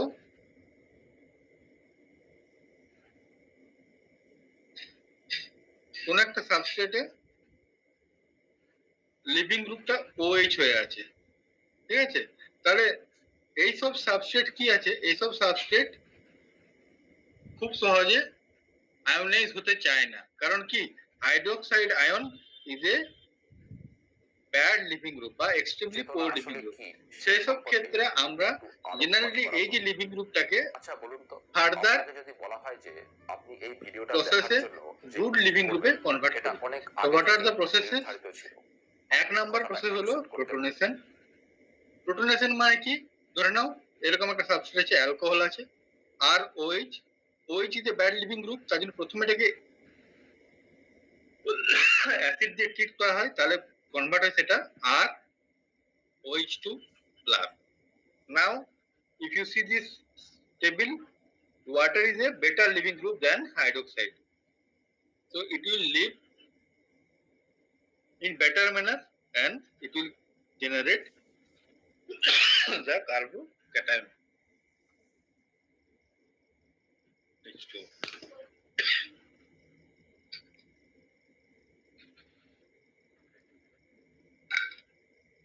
আর কি করতে পারি আমরা? এই OH গ্রুপকে অনেক সময় ফার্দার ডেরিভেটাইজ করতে পারি। ধরুন কিভাবে করতে পারি? যদি ধরে নাও আর OH আছে, তার সঙ্গে যদি আমি TSCl টোসাইল ক্লোরাইড রিঅ্যাকশন করাই, তাহলে কি হবে? এখানে একটা রিঅ্যাকশন হয়ে কনভার্ট হয়ে যাবে এটা ROTSA, ঠিক আছে, প্লাস HCl, ঠিক আছে। তাহলে now this tosyl group is a good leaving group. তাহলে যেসব ক্ষেত্রে আমার লিভিং গ্রুপটা পোর, সেই ক্ষেত্রে আমরা অনেক সময় লিভিং গ্রুপের লিভিং অ্যাবিলিটি বাড়িয়ে দিতে পারি by simple protonation of the living group or by derivatization to something better living group, like tosyl দিতে পারি। অনেক সময় কি করে ট্রিপ্লিক অ্যানহাইড্রেট দিয়ে রিঅ্যাকশন করা হয় তাহলে কি তৈরি হবে? OTF তৈরি হবে, ঠিক আছে? বা इस वीडियो में आप सुनेंगे कि आचार्य MsCl মিথাইল ক্লোরাইড দিয়ে রিঅ্যাক্ট করা হয়, ঠিক আছে? তাহলে OMS তৈরি হয়, वो तो एक सेकंड मिसाइल क्लोराइड। श्लोक है ये তাহলে OTF triflate, OMS mesylate, these are group leaving গ্রুপের এক্সাম্পল, ঠিক আছে? তাহলে লিভিং গ্রুপ সম্বন্ধে আমরা পড়লাম। যদি বেটার লিভিং গ্রুপ হয় কোন সাবস্ট্রেটে তাহলে সেই সাবস্ট্রেট প্রেফার করে SN1 রিঅ্যাকশনে যাওয়া। Next, solvent. সলভেন্ট কি রোল প্লে করে? What is the role of solvent? Solvent কি রোল প্লে করে বোঝার আগে আমাদের প্রথমে জানতে হবে যে কত রকমের সলভেন্ট হয়, ঠিক আছে? সলভেন্ট অনেক রকমের হয়, কিন্তু ইন্ডিভিজুয়ালি সব সলভেন্টকে স্টাডি করা আমাদের পক্ষে সম্ভব নয়। তার জন্য আমরা কিছু প্রপার্টি ডিসাইড করেছি এবং ডিসাইড করে সলভেন্টকে আমরা বিভিন্ন ক্যাটাগরিতে ভাগ করেছি। কি দুটো প্রপার্টি আমরা নিয়েছি কনসিডারেশনে? এক নম্বর হলো পোলারিটি। পোলারিটি জিনিসটা কি? এটা ক্যারেক্টারাইজ করে সলভেন্ট কত ভালো ইলেকট্রিক ইনসুলেটর হিসাবে কাজ করতে পারে, ঠিক আছে? মানে কি, কত বেশি পোলার, মানে দুটো যে আয়ন আছে R প্লাস আর X মাইনাস, এরা প্রথমে তো কাছাকাছি ছিল, এই দুটোর মাঝখানে সলভেন্ট মলিকিউল ঢুকে গিয়ে এই দুটো মলিকিউলকে কতটা সেপারেট করতে পারে, মানে কত ভালো এই দুটো মলিকিউলের মধ্যে ইনসুলেশন তৈরি করতে পারে, ঠিক আছে? এটা পজিটিভ এন্ড, একটা নেগেটিভ এন্ড, এরা একে অপরকে অ্যাট্রাক্ট করে। তাহলে যে সলভেন্টের ডাইইলেকট্রিক কনস্ট্যান্ট বেশি তারা এই দুটো যে আয়ন পেয়ার আছে তাদের মধ্যে ঢুকে গিয়ে দুজনকে দূরে দূরে সরিয়ে দেবে এবং তাদের মধ্যে একটা ইনসুলেশন ব্যারিয়ার তৈরি করতে পারবে। তাহলে যে যত বেশি ভালো এই ব্যারিয়ারটা তৈরি করতে পারবে দুটো অপোজিং চার্জের মধ্যে, তাদের পোলারিটি তত বেশি। জেনারেলি ধরা হয় একে এপসিলন ভ্যালু দিয়ে রিপ্রেজেন্ট করা হয়। জেনারেলি ধরা হয় epsilon greater than 15R classified as polar solvent, ঠিক আছে? ফর এক্সাম্পল ওয়াটার, ওয়াটারের ডাইইলেকট্রিক কনস্ট্যান্ট হলো 78, মানে this is a highly polar solvent, ঠিক আছে? তেমনি মিথানলের MeOH এর ডাইইলেকট্রিক কনস্ট্যান্ট খুব সম্ভবত 35। তাহলে ওয়াটার আর মিথানল এর মধ্যে কে বেশি পোলার? ওয়াটার ইজ মোর পোলার, ঠিক আছে? নেক্সট হলো প্রোটিসিটি। প্রোটিসিটি জিনিসটা কি? This indicates the capacity of the solvent to serve as hydrogen bond donor due to a highly, কেন? কারণ হাইড্রোজেন বন্ড কেন ডোনেট করতে পারে? Due to a highly polarized hydrogen atom linked directly to an electronegative heteroatom. তোমরা hydrogen bond পড়েছো first সেমিস্টারে। Hydrogen bond তৈরি করার জন্য কি করতে হবে? তোমাকে এই যে X আর H এই বন্ডটার মধ্যে যত বেশি পোলারিটি ডিফারেন্স থাকবে, মানে X যত বেশি ইলেকট্রোনেগেটিভ হবে তত কি হবে? এই ইলেকট্রন ডেনসিটি তত নিজের দিকে টেনে নেবে। তাহলে এটা হয়ে যাবে ডেল্টা মাইনাস, এটা হয়ে যাবে ডেল্টা প্লাস, তাই তো? তাহলে এই হাইড্রোজেনটা হলো পজিটিভ এন্ড। এবার কোন একটা যে নেগেটিভ এন্ডের স্পিসিস থাকে, ধরে নাও Y মাইনাস, তাহলে কি হবে? এই হাইড্রোজেন এই Y মাইনাসের সঙ্গেও একটা বন্ড তৈরি করবে, দিস ইজ হাইড্রোজেন। তাহলে হাইড্রোজেন বন্ড তৈরি করার মেইন ক্রাইটেরিয়া হলো এই হাইড্রোজেনটা সবসময় এর থেকে বেশি ইলেকট্রোনেগেটিভ স্পিসিসের সঙ্গে কোভ্যালেন্ট বন্ডে জুড়ে থাকবে, যেমন OH NH বন্ড, ঠিক আছে? তাহলে এই দুটো প্যারামিটারের উপর ডিপেন্ড করে আমরা সলভেন্টকে মেইনলি তিনটে ক্যাটাগরিতে ভাগ করতে হবে। একটা হলো পোলার প্রোটিক, দ্বিতীয় হলো পোলার অ্যাপ্টোটিক, তৃতীয় হলো নন পোলার অর উইকলি পোলার অ্যাপ্টোটিক সলভেন্ট। পোলার প্রোটিক, পোলার প্রোটিক মানে কি? এর ডাইইলেকট্রিক কনস্ট্যান্ট বেশি হবে, তার সঙ্গে সঙ্গে এর মধ্যে হাইড্রোজেন বন্ড ডোনার প্রপার্টি থাকবে, ঠিক আছে? ফর এক্সাম্পল ওয়াটারের স্ট্রাকচার কি? OH। তাহলে এর ডাইইলেকট্রিক কনস্ট্যান্ট অলরেডি বলেছি আমরা, এটা হলো 78, মানে এর this is a highly polar solvent. And protic কেন? কারণ অক্সিজেনের সঙ্গে জুড়ে আছে, এই বন্ডটা একটা পোলার বন্ড, তাহলে এই হাইড্রোজেনটা positive end a hydrogen bond তৈরি করতে পারবে কোনো কিছুর সঙ্গে। Similarly methanol, ethanol, acetic acid, these are example of polar protic solvent. Next হলো পোলার অ্যাপ্রোটিক সলভেন্ট। পোলার অ্যাপ্রোটিক সলভেন্ট মানে কি, এর ডাইইলেকট্রিক কনস্ট্যান্ট বেশি হবে কিন্তু এর মধ্যে কোনো এমন কোনো হাইড্রোজেন থাকবে না যেটা হাইড্রোজেন বন্ড তৈরি করতে পারে। এক্সাম্পল কি, ডাইমিথাইল সালফোক্সাইড। কিরকম দেখতে,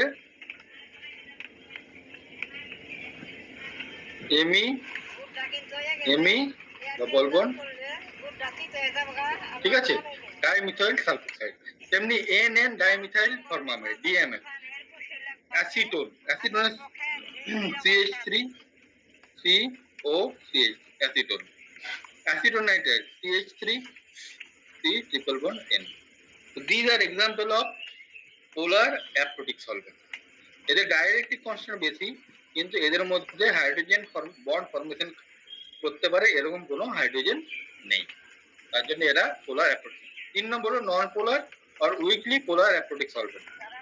Then hexane, benzene, these are example of non-polar solvent. Diethyl ether is very weakly polar aprotic solvent. ঠিক আছে, আবার এখানে দেখা যাচ্ছে ডাইক্লোরোমিথেন DCM, CH2Cl2, এটা হলো পোলার মানে উইকলি পোলার অ্যাপ্রোটিক সলভেন্ট। ঠিক আছে, তাহলে আমরা সলভেন্টের বিভিন্ন ক্যাটাগরি সম্বন্ধে জানলাম। এই ক্যাটাগরিগুলো হলো পোলার প্রোটিক সলভেন্ট, পোলার অ্যাপ্রোটিক সলভেন্ট আর নন পোলার সলভেন্ট আর উইকলি পোলার অ্যাপ্রোটিক সলভেন্ট। এই তিনটে ভেরিয়েশন আসছে কোথা থেকে, দুটো প্যারামিটার থেকে আসছে, একটা পোলারিটি থেকে যেটা ডিফাইন করছে ডাইইলেকট্রিক কনস্ট্যান্ট দিয়ে, আর একটা হলো প্রোটোসিটি যেটা হাইড্রোজেন বন্ড ডোনার যদি অ্যাটম থাকে হাইড্রোজেন থাকে তাহলে সেটাকে বলছে প্রোটোসিটি। এই দুটো প্যারামিটারের উপর ডিপেন্ড করে আমরা তিন রকম সলভেন্ট সম্বন্ধে জানলাম। তাহলে SN1 রিঅ্যাকশনের ক্ষেত্রে কোন সলভেন্টটা সবথেকে ভালো?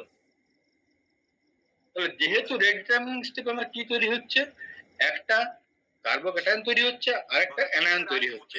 তাহলে যেসব সলভেন্ট আমার বোথ কার্বোক্যাটায়নকে এবং যে লিভিং গ্রুপ যেটা অ্যানায়ন তৈরি হচ্ছে এই দুটোকে স্টেবিলাইজ করতে পারবে, সেই সব সলভেন্ট আমার SN1 রিঅ্যাকশনের যে ট্রানজিশন স্টেট সেটাকে বেশি স্টেবিলাইজ করবে বা ইন্টারমিডিয়েটকে বেশি স্টেবিলাইজ করবে।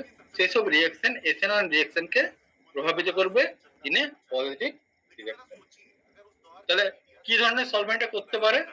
পোলার প্রোটিক সলভেন্ট। পোলার প্রোটিক সলভেন্ট, পোলার হলো কেন? দেখো পোলার মানে কি, পোলার হলে কি হবে, ধরে নাও আর এক্স বন্ড তৈরি হচ্ছে, 8টা কার্বন, এক্সটা ধরে নাও হ্যালোজেন, তাহলে অলরেডি এদের মধ্যে একটা চার্জ সেপারেশন হয়ে আছে। এবার যখন একটা তুমি সলভেন্ট ইউজ করবে পোলার উইথ হাই ডাইইলেকট্রিক কনস্ট্যান্ট, এ কি করবে, এই দুটো অ্যানায়নের এই দুটো অপোজিং চার্জের মধ্যে একটা ব্যারিয়ার তৈরি করবে। তাহলে কি হবে,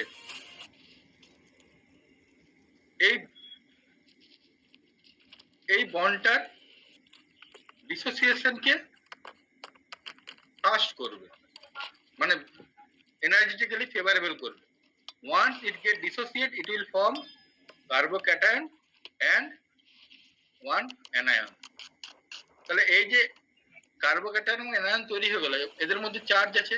এবার যে পোলার প্রোটিক সলভেন্ট আছে, সেই পোলার প্রোটিক সলভেন্ট ধরুন ওয়াটার, ফর এক্সাম্পল ওয়াটার, এ কি করবে, এর দুটো এন্ড আছে, একটা নেগেটিভ এন্ড আছে একটা পজিটিভ এন্ড আছে।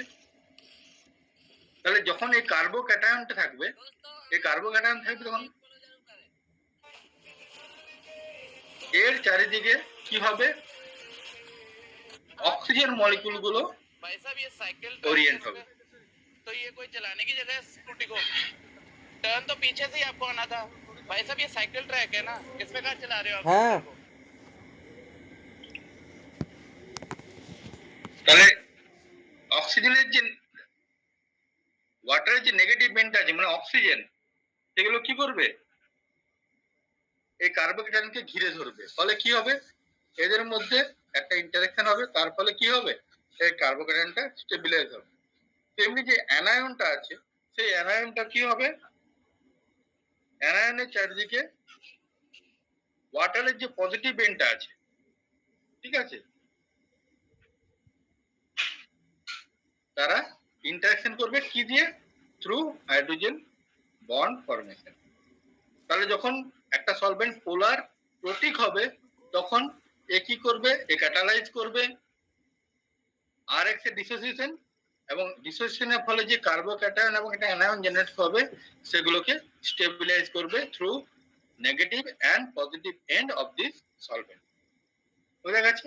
তাহলে এই যে কোঅপারেটিভ ইফেক্ট, একটা হলো পোলারিটি ইফেক্ট এবং একটা hydrogen bond formation or ion ion interaction, তার ফলে কি হবে? এই রিঅ্যাকশনটা বেশি ফাস্ট হবে। তাহলে তোমাকে যদি কেউ বলে যে একটা SN1 reaction, for example CH3 whole thrice CCl থেকে CH3 হোল থ্রাইস COH তৈরি হচ্ছে। এবার তুমি সলভেন্ট চেঞ্জ করছো, ওয়াটার, ইথানল, মিথানল, হ্যাঁ, হেক্সেন, কি কি সলভেন্ট ইউজ করতে হলে রিঅ্যাকশন আবার লিখি। CH3 হোল থ্রাইস CCl থেকে তোমার প্রোডাক্ট তৈরি হচ্ছে CH3 হোল থ্রাইস COH, ঠিক আছে? এবং তুমি সলভেন্ট গুলো চেঞ্জ করছো, একবার নিচ্ছ ওয়াটার, একবার নিচ্ছ মিথানল, একবার নিচ্ছ ইথানল, একবার নিচ্ছ হেক্সেন। বলো সেরেস, সব থেকে ফার্স্ট কোন কোন সলভেন্টে হবে রিঅ্যাকশনটা?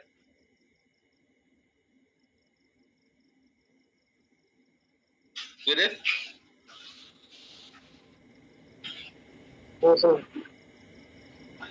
কোন সলভেন্টে সব থেকে ফার্স্ট রিঅ্যাকশনটা হবে?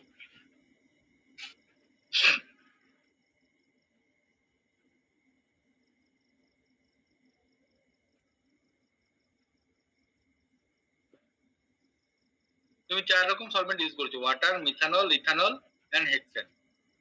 তাহলে আমার কোশ্চেন হলো কোন সলভেন্টে সবথেকে ভালো মানে রিঅ্যাকশনে ফাস্ট হবে? কোন স্টেপ তোমার কি মনে হয়?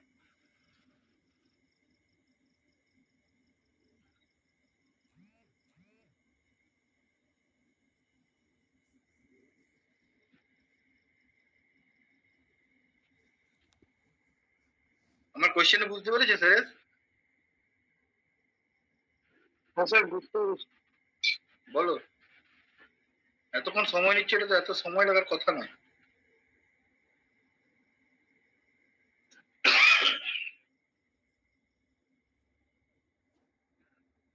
পারবে?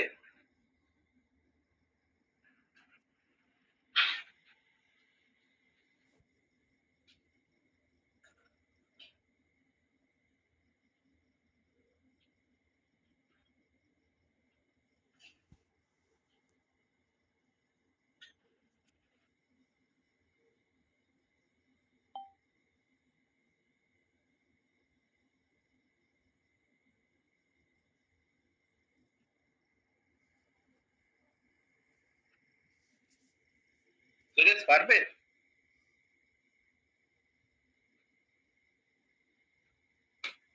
আচ্ছা, মোনালিসা বলো। হ্যাঁ, ওয়াটার সব থেকে ভালো। সব থেকে বেশি ওয়াটার হবে, সব থেকে কম কোথায় হবে? হেক্সেনটা। কেন? কারণ স্যার ওয়াটার ডাইইলেকট্রিক কনস্ট্যান্ট বেশি, তাহলে এদের মানে ইলেকট্রোস্ট্যাটিক ফোর্সটা কমে যাবে, তার জন্য এরা ভালো সলভেট হবে। ওকে, আর আর হেক্সেনের তো কোনো মানে হাইড্রোজেন বন্ডিং হবেই না। তাহলে দুটো পয়েন্ট, একটা হলো হাইড্রোজেনের, এই একটা হলো ওয়াটারের ডাইইলেকট্রিক কনস্ট্যান্ট বেশি, ফলে এটা কি করবে?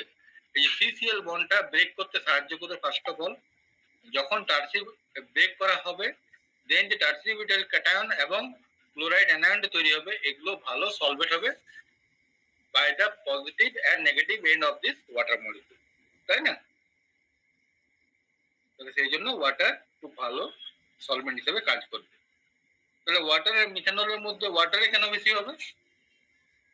দুজনের মধ্যে হাইড্রোজেন বন্ড তৈরি করার প্রবাবিলিটি আছে ওয়াটারের ডাইইলেকট্রিক কনস্ট্যান্ট তো মিথানলের থেকে বেশি। বেশি। আর ইথানল আর মিথানলের মধ্যে কার বেশি? মিথানলের বেশি।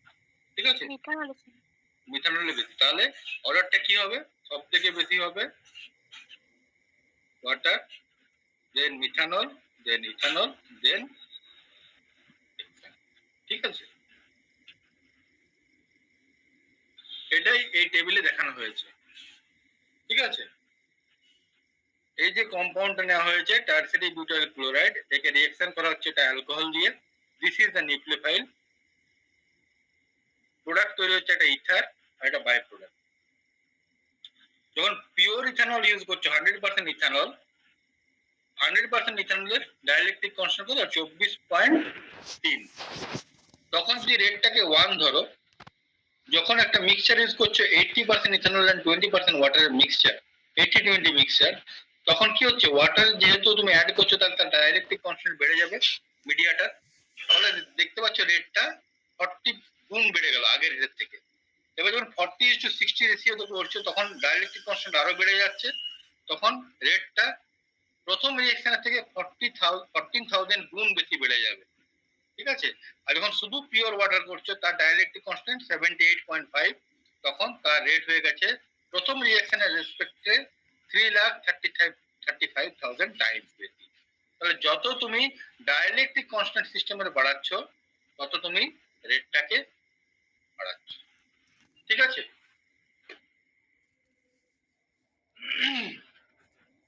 Next, nature of the nucleophile. একটা নিউক্লিওফাইল SN1 রিঅ্যাকশনকে কিভাবে প্রভাবিত করে। ঠিক আছে, তাহলে প্রথমে যখন আমরা SN1 রিঅ্যাকশনের রেট ইকুয়েশন পড়লাম তখন আমরা দেখলাম rate of SN1 reaction R equals to K into concentration of Rx. There is no nucleophile term in this equation. তাহলে as if নিউক্লিওফাইলের কোনো রোল নেই SN1 রিঅ্যাকশন। ঠিক আছে, তাহলে তোমাকে কেউ কোয়েশ্চেন দিতে পারে CH3 হোল থ্রাইস CL এর সঙ্গে ওয়াটারের রিঅ্যাকশন করছো আর এর সঙ্গে ये बता दीजिए कि 20 तारीख को क्या आप खुद भी जाएंगे, क्योंकि मैं दिन भर से हूँ, मैं देख रहा हूँ आपको चलने फिरने। বলো নাজমি, বলো কোন রিঅ্যাকশনের রেট বেশি হবে? টারসিয়ারি বিউটাইল ক্লোরাইড কে একবার ওয়াটার দিয়ে ট্রিট করছো, প্রথম ক্ষেত্রেও তোমার প্রোডাক্ট তৈরি হচ্ছে CH3 whole thrice COH, second ক্ষেত্রেও তৈরি হচ্ছে সেম কম্পাউন্ড। তাহলে কোন রিঅ্যাকশনটা ফার্স্ট হবে? যখন ওয়াটার ইউজ করছি না যখন হাইড্রোক্সাইড আয়ন ইউজ করছি? কি মনে হয় তোমার নাজমি?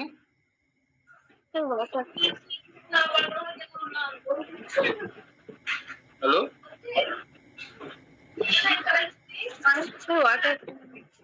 ওয়াটার দিয়ে রিঅ্যাকশন ফার্স্ট হবে, তাই তো?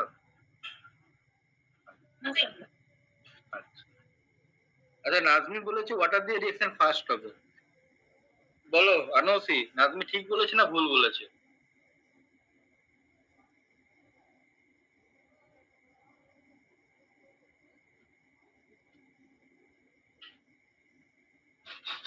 আমার কোয়েশ্চেনটা বুঝতে পেরেছো?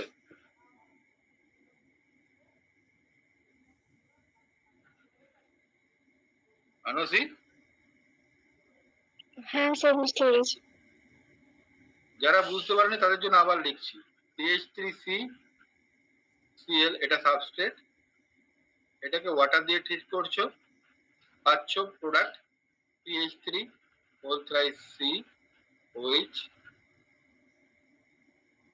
এবং যদি OH মাইনাস দিয়ে হাইড্রোক্সাইড আয়ন দিয়ে ট্রিট করছো তাহলেও প্রোডাক্ট পাচ্ছ CH3 whole thrice COH।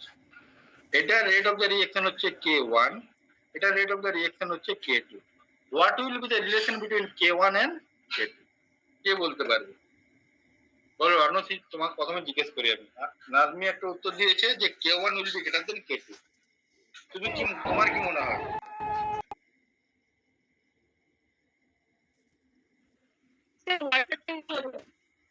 ওয়াটারটাই first হবে। হ্যাঁ স্যার। তাহলে রাজমি অ্যানোসিস জন্য বলেছে ওয়াটারটা ফাস্ট হবে। বলো শুভদীপ, বলো কোন রিঅ্যাকশনটা ফাস্ট হবে, ওয়াটার না হাইড্রোক্সাইড? স্যার একটু স্যার সময় দেবেন, একটু ভাববো দিয়ে বলবো। হ্যাঁ ভাবো। আচ্ছা, বলো সাগনিক, বলো।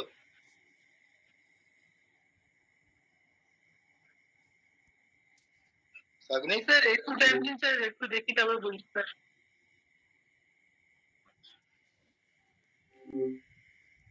বলো মোনালিসা, বলো কোন রিঅ্যাকশনটা ফাস্ট হবে, ওয়াটার দিয়ে রিঅ্যাকশন ফাস্ট হবে না হাইড্রোক্সাইড দিয়ে?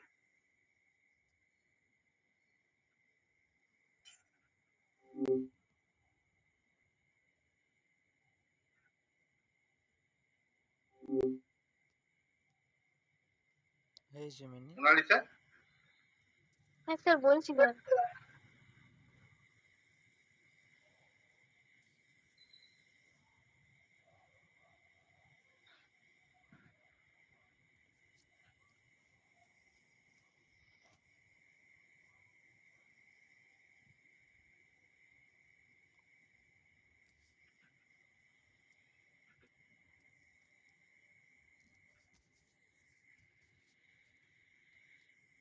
ওয়েজটা বেশি হবে, OH minus.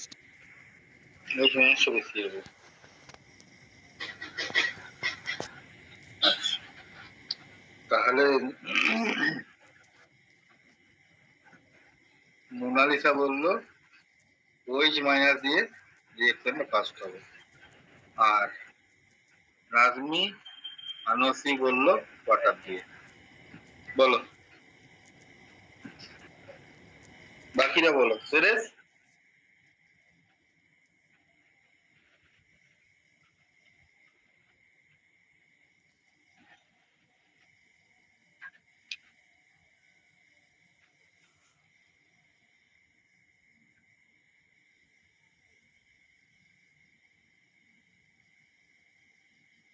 Suresh, water water দিয়ে, সুরেশ বললো ওয়াটার দিয়ে। তারপরে শুভদীপ, সময় পেলে ভাবছো? হ্যাঁ ভাবছি স্যার। এখনো ভাবছো? স্যার সাগনিক, বলো। স্যার রিঅ্যাকশনের SN1 এর ক্ষেত্রে শুধু সাবস্ট্রেটের কনসেন্ট্রেশনের উপর নির্ভর করবে তো? হ্যাঁ তাই তো, এতক্ষণ তাই তো পড়লাম। হ্যাঁ তাহলে তো স্যার মানে সেম হওয়া দরকার, K1 is same equal to হওয়া K2. দরকার তো তাহলে sir. Yes, K2 equals to, এতক্ষণ তো এটাই পড়লাম আমরা, মানে কিন্তু স্যার এই ওএইচ মাইনাসটা তো একটু বেশি হবে না? কেন? কারণ এটা নেগেটিভলি চার্জ আছে, আর ওয়াটারটা তো নিউট্রাল নিউক্লিওফাইল। তাতে কি হবে? সমানই হবে। Rate equals K into concentration of substrate, তাই না? এখানে নিউক্লিওফাইলের নেচার এবং নিউক্লিওফাইলের স্ট্রেংথ তার উপরে তো কোনো নির্ভর করছে না। এতক্ষণ তো তাই পড়লাম আমরা। তাহলে তুমি যে কোনো নিউক্লিওফাইল ইউজ করো, রেট সেম হবে বা সিমিলার হবে, তাই না? আমি এটা এক্সপেক্ট করিনি যে তোমরা মানে অ্যান্সারটা ভুল দেবে, কারণ এখানে এই কোশ্চেনের অ্যান্সার ভুল দেওয়ার মানে হলো আমি তোমাদের কোথাও না কোথাও বোঝাতে পারছি না। হয়তো তোমাদের কি মনে হচ্ছে যে আমি বোঝাতে পারছি না?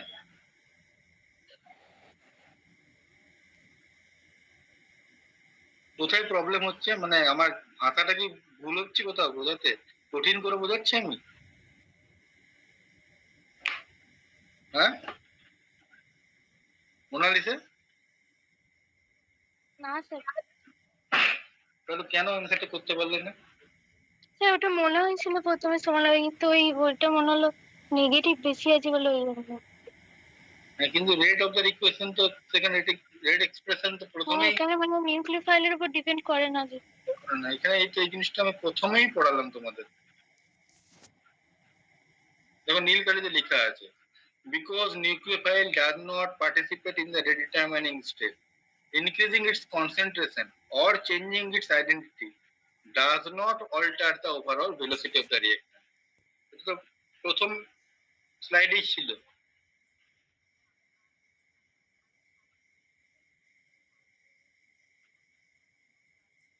হ্যাঁ, আমারই কোথাও স্যার প্রবলেম হচ্ছে। স্যার ওটা মানে দেখেছিলাম, অ্যাকচুয়ালি ভাবছিলাম এটা হয়তো কোনো এক্সেপশন হবে, ওই জন্যে মানে অ্যাকচুয়ালি ওই লাইনটা দেখেছিলাম নীলকালিতে, ওই জন্য ভাবছিলাম যে অন্য কিছু হবে নাকি, হতে পারে। না, এক্সেপশন তো পরে ভাববে। হ্যাঁ আর যদি কি ধরুন ফার্স্ট টাইম আমি তোমাদের পড়াচ্ছি, যদি এক্সেপশন থাকে তো আমি নিজে বলে দেবো তো এক্সেপশন থাকবে, হ্যাঁ স্যার, তাই না? হ্যাঁ স্যার। যতটা পড়াচ্ছি সেটা প্রথমে বোঝার চেষ্টা করো, সেটা বুঝে গেলে তারপরে যদি যখন কোনো এক্সেপশন হবে তখন আমি বলে দেবো যে এটা একটা এক্সেপশনাল কেস, তাই না? নেক্সট, তাহলে আমরা ফ্যাক্টর সম্বন্ধে পড়লাম। তাহলে ফ্যাক্টরের মধ্যে কি কি পড়লাম? সাবস্ট্রেটের নেচার কেমন হবে, সলভেন্টের নেচার কেমন হতে হবে, লিভিং গ্রুপের নেচার কেমন হতে হবে, এবং নিউক্লিওফাইলে কিছু রোল আছে কিনা। নেক্সট আমরা যেটা পড়বো সেটা হলো যে রিঅ্যাকশনের স্টিরিওকেমিস্ট্রিটা কি হবে, মানে এই রিঅ্যাকশনে প্রোডাক্ট কি তৈরি হবে। তাহলে এই প্রোডাক্টটা যখন বোঝার আগে তোমাকে আবার স্টেপটা, আবার রিঅ্যাকশনের স্টেপটা তোমাকে বুঝতে হবে। তাহলে স্টেপ 1 এ কি তৈরি হচ্ছে, RH কি হচ্ছে, ডিসোসিয়েট করে একটা ফ্রি কার্বোকেটায়ন জেনারেট করছে, তাই না? দেন এই ফ্রি কার্বোকেটায়ন স্টেপ 2 তে নিউক্লিওফাইল অ্যাটাক করছে, এন্ড দেন প্রোডাক্ট তৈরি হচ্ছে RNA, তাই না? এবার তোমরা কার্বোকেটায়নের স্ট্রাকচার পড়েছো, কার্বোকেটায়ন কেমন দেখতে হয়। এই কম্পাউন্ডটা sp3 সেন্টার, যখন কার্বোকেটায়ন তৈরি হয় তখন সেই সেন্টারটা কনভার্ট হয় কিসে, sp2 তে। তাহলে যখন একটা কার্বোকেটায়ন তৈরি হবে sp2, তখন আমরা বলেছিলাম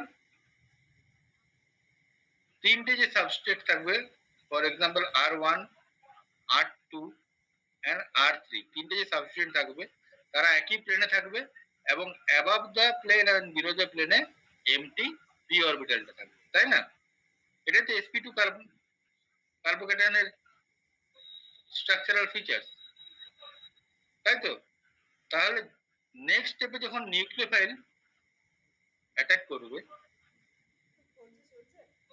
nucleophile has equal probability of attacking from below the plane or from above the plane, তাই তো?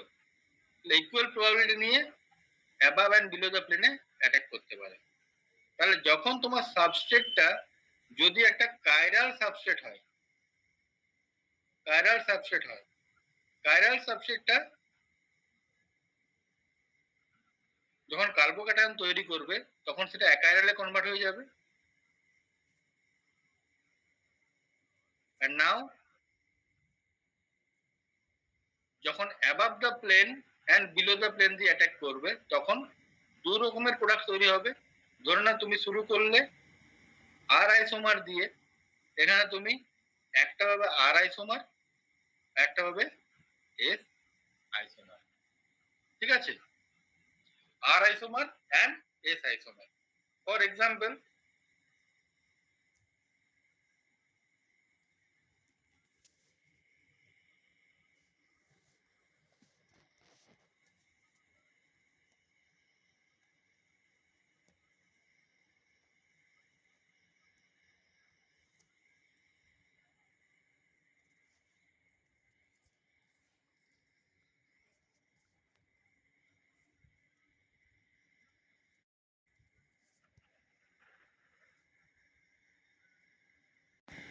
এই স্পিসিসটা নিয়েছি, ধরে নাও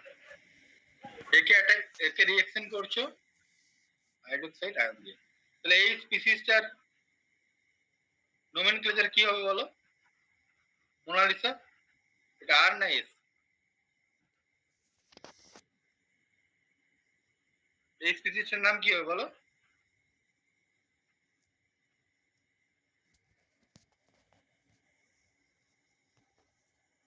আর হবে। আর কেন হবে? 1 2 3 হাইড্রোজেন আছে বিলো দ্য প্লেনে, তাহলে 1 2 2 3, তাহলে আর 2 1 2 3 4 2 বিউটাইল তাহলে আর 2 বিউটাইল ক্লোরাইড। একে যদি তুমি হাইড্রোক্সাইড আয়ন দিয়ে রিঅ্যাক্ট করাও তাহলে কি হবে? ফার্স্ট স্টেপে কি তৈরি হবে তোমার? এই সিসিএল বন্ডটা ব্রেক করবে, ব্রেক করে তোমার কি তৈরি করবে?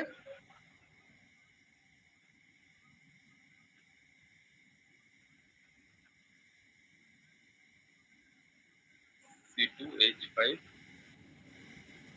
CH3 এই কার্বোক্যাটায়ন তৈরি হবে। নাও water or hydroxide ion can attack in both direction। তাহলে এই ডিরেকশন যদি ইউজ অ্যাটাক করে, হ্যাঁ, বা এটাকে আমি যদি আরো ভালো করে ড্র করি, দাঁড়া 1 মিনিট দাঁড়া, এটাকে যেমন ছিল তেমনি করে ড্র করি, তাহলে বুঝতে সুবিধা হবে।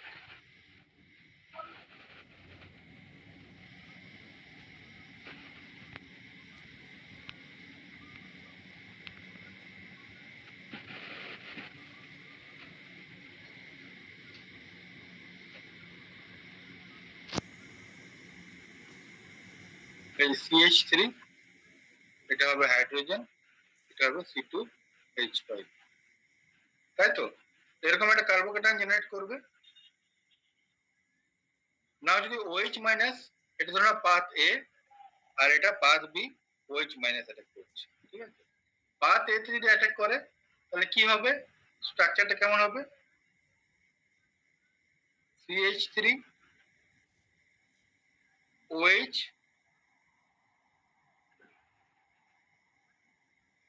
H C2H5। আর যদি পাথ বি তে অ্যাটাক করে, মানে OH যদি এদিক দিয়ে অ্যাটাক করে তাহলে কি হয়ে যাবে প্রোডাক্টটা?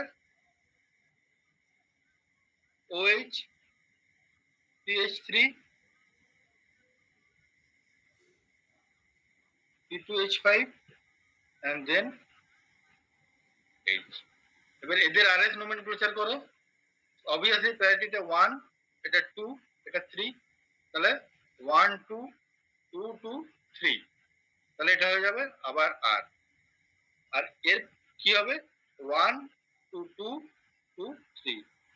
হাইড্রোজেন কোথায় আছে? বিলো দ্য প্লেন আছে, তাহলে 1 2 2 2 3, এটা হয়ে যাবে এস। তাহলে তুমি দেখতে পাচ্ছ যদি একটা কাইরাল সাবস্ট্রেট নিয়ে তুমি যদি স্টার্ট করো তাহলে কি হবে? Equal amount of both R and S তুমি প্রোডাক্ট পাচ্ছ। তাহলে আমরা স্টিরিওকেমিস্ট্রি ক্লাসে পড়েছিলাম যে যদি equal amount of R and S তৈরি হয় তখন সেই মিক্সচারটাকে বলা হবে রেসিমিক মিক্সচার,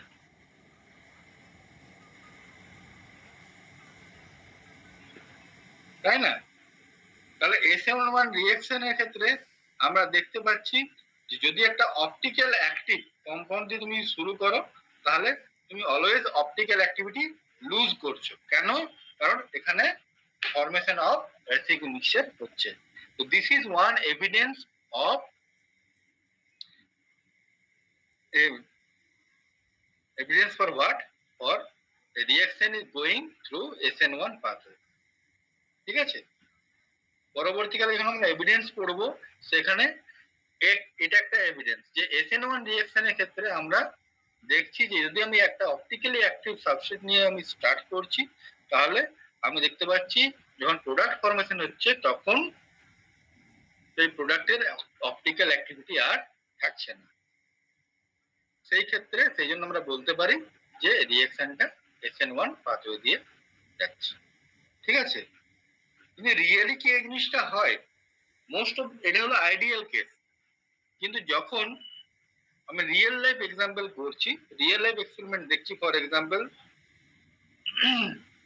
আর 3 ক্লোরো 3 মিথাইল হেক্সেন নিয়ে যখন আমি এরকম একটা সাবস্ট্রেট নিয়ে আমি যখন এর সলভোলিসিস করছি ওয়াটার দিয়ে, মানে এর হাইড্রোলিসিস করছি, তখন দেখছি আমি এস টাইপ অ্যালকোহল পাচ্ছি 60% আর আর টাইপ অ্যালকোহল পাচ্ছি 40%। মানে আইডিয়ালি আমার আর টাইপ অ্যালকোহল 50% এবং এস টাইপ অ্যালকোহল 50% পাওয়ার কথা ছিল।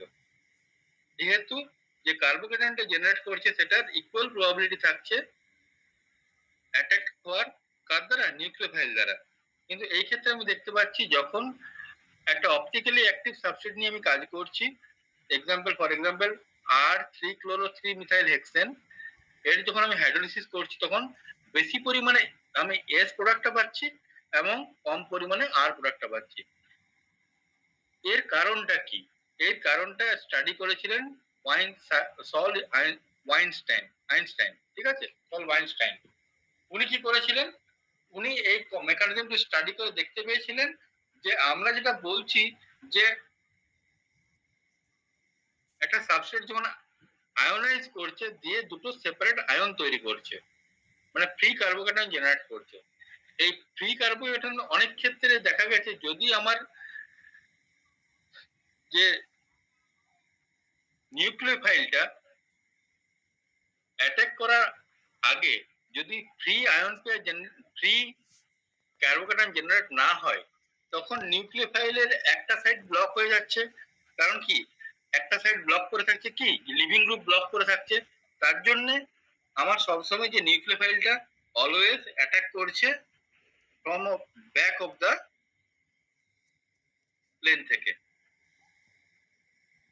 আবার বলি, ধরে নাও এটা একটা substrate CX R1 R2 R3।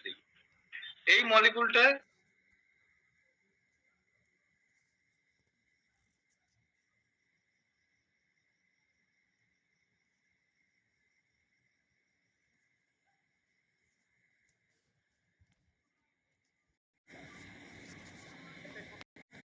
Probability থাকার কথা, কিন্তু অনেক ক্ষেত্রে দেখা যায় এই যে লিভিং গ্রুপটা পুরোপুরি এই কার্বন সেন্টারকে লিভ করে না। মানে কি করছে? একটা সাইড ও ব্লক করে দিচ্ছে। তাহলে এই সাইড দিয়ে যে অ্যাটাক করার প্রবাবিলিটি ছিল নিউক্লিওফাইলের, এটা হিন্ডার হচ্ছে। তার জন্য নিউক্লিওফাইলকে সবসময় কি করতে হচ্ছে? ব্যাক সাইডে অ্যাটাক করতে হচ্ছে। তাহলে একটু আগে আমরা দেখেছিলাম যখন ব্যাক সাইড অ্যাটাক করব তখন এটা যদি আর কনফিগারেশন হয় তখন ব্যাক সাইড এটাকে কি তৈরি হয়? এস। সেই ক্ষেত্রে আমার এস প্রোডাক্টটা বেশি পরিমাণে তৈরি হচ্ছে। বুঝতে পারছি? তাহলে যখন রিয়েল কেসে আমি দেখছি, রিয়েল লাইফ এক্সাম্পলে complete racemization occurs only later when the ion separate into fully solvent separated ion pair। তার আগে যদি তোমার অ্যাটাক শুরু হয়ে যায় তাহলে সেই ক্ষেত্রে আমার এস অ্যালকোহলটা বেশি পাবো আর অ্যালকোহলটা কম পাবো। বুঝতে পারলাম? তোমরা তো বুঝতে পারলে? হ্যাঁ স্যার। আচ্ছা, তাহলে আজকে আমরা কি কি পড়লাম? আজকে আমরা পড়লাম SN1 অ্যালিফ্যাটিক নিউক্লিওফিলিক সাবস্টিটিউশন রিঅ্যাকশনটার জেনারেল স্কিম পড়লাম। দেন সেখান থেকে আমরা SN1 রিঅ্যাকশন এলাম। SN1 রিঅ্যাকশনটা কি পড়লাম?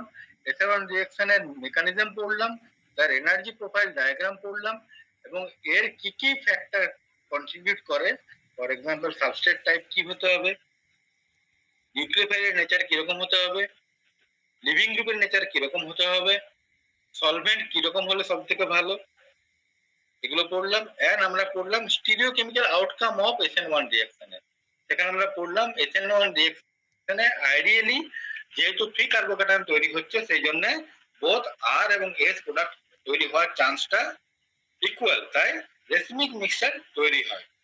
কিন্তু রিয়েল লাইফ সিনারিওতে কি হচ্ছে আমরা দেখছি অনেক সময় আর এবং এক্স বন্ডটা ক্লিপ করলেও সেটা পুরোপুরি সলভেন্ট সেপারেটেড আয়ন হয়ে যায় না, এটা ইন্টিমেট আয়ন পেয়ার তৈরি করে। যদি ইন্টিমেট আয়ন পেয়ার তৈরি করে তাহলে ফ্রন্ট সাইড অ্যাটাকটা হিন্ডার হয় due to the presence of this anion, তাহলে ব্যাক সাইড অ্যাটাকটা বেশি ফেভারেবল হয়।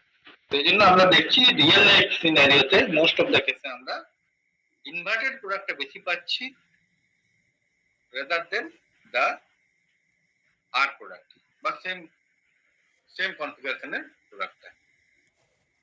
ঠিক আছে? তাহলে SN1 রিঅ্যাকশন কারো কিছু বুঝতে অসুবিধা আছে?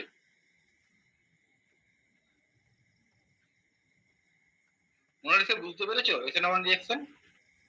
হ্যাঁ স্যার। এখানে কোনো আইসোটোপ এফেক্ট এইগুলো কিছু নেই তো? না, এখানে কোনো আইসোটোপ ইফেক্ট নেই। আইসোটোপ ইফেক্ট আমরা পড়বো SN2 রিঅ্যাকশন, ঠিক আছে? ওখানে একটা যখন এভিডেন্স আমরা পড়বো তখন আমরা পড়বো, ঠিক আছে? হ্যাঁ স্যার।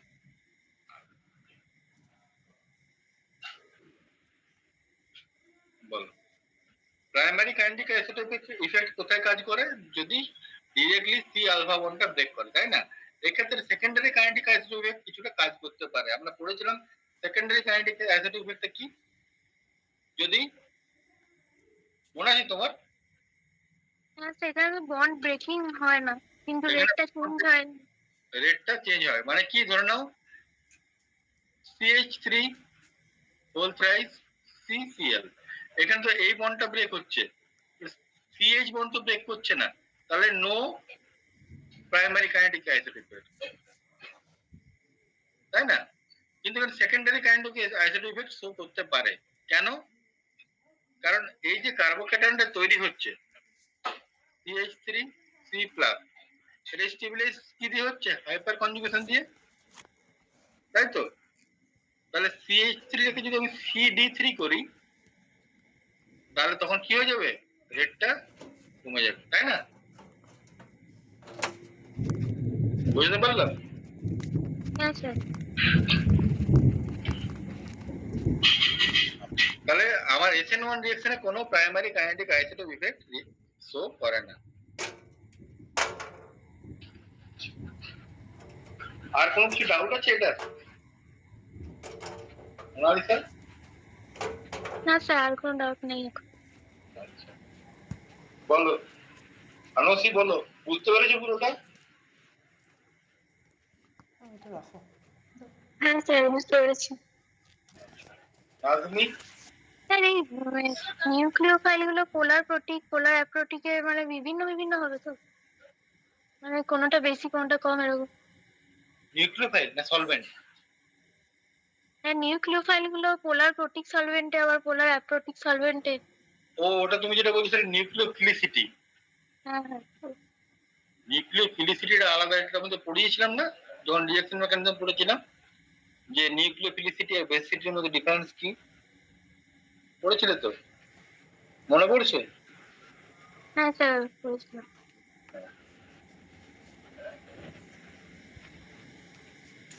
বলো। আর নাজমি বুঝতে পারছো? হ্যাঁ স্যার, বুঝতে পেরেছি। বাকি বলো। সাবিনিক তোমরা বুঝতে পেরেছো?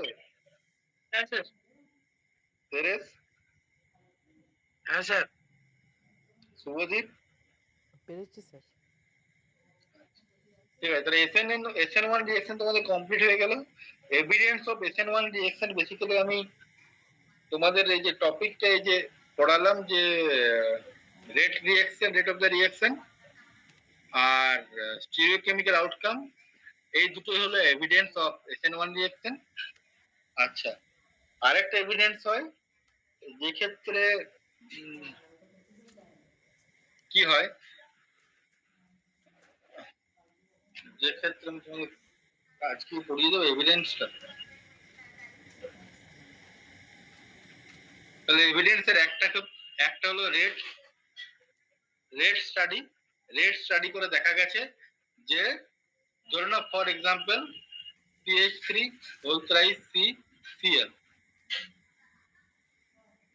এই ক্ষেত্রে যদি মনে করো আমি এটা হাইড্রোলিসিস করছি, OH এর কনসেন্ট্রেশন আমি 0.5 মোলার রাখছি, 1 মোলার রাখছি, 2 মোলার রাখছি, আমি দেখতে পাচ্ছি সবার ক্ষেত্রে রেট সেম। সো এটার মানে কি? রিঅ্যাকশনটা সবসময় প্রসিড করছে ইউনিমলিকুলার মেকানিজম, যেখানে rate of the reaction is K into concentration of substrate. এটা একটা এভিডেন্স। 2 নম্বর এভিডেন্স কি? স্টিরিওকেমিক্যাল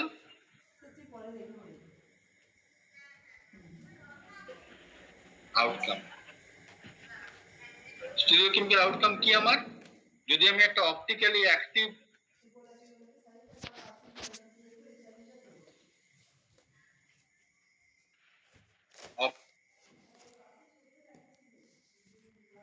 বেসিক্যালি অ্যাক্টিভ সাবস্ট্রেট নিয়ে শুরু করছি, তাহলে আমি দেখতে পাচ্ছি লস অফ অপটিক্যাল অ্যাক্টিভিটি। কারণ কি? কারণ এখানে দুটো হলো এভিডেন্স। আর 3 নাম্বার এভিডেন্স কি? 3 নাম্বার এভিডেন্স হলো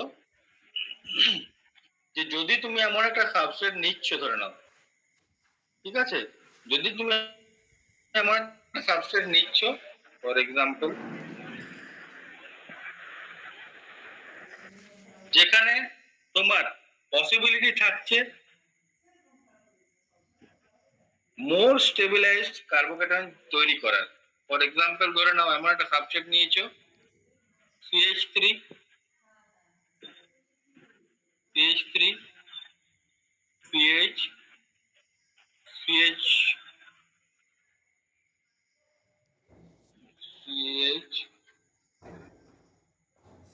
CH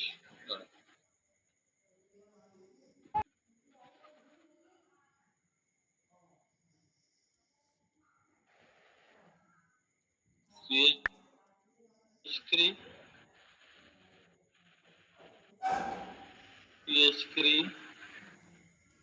হাইড্রোজেন আছে, CH OH নিচ্ছ, OH দিচ্ছ,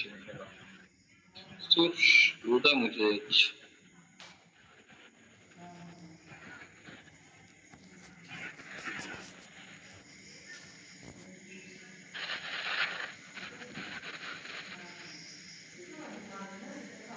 ধরো না এই সাবস্ট্রেটটা তুমি রিঅ্যাকশন করছো OH মাইনাস, তাহলে তোমার প্রোডাক্ট কি হবে কে বলতে পারবে? প্রথমে কার্বন কি হবে? কার্বন, তারপর CH3 একটা chlorine, OH, sorry sir,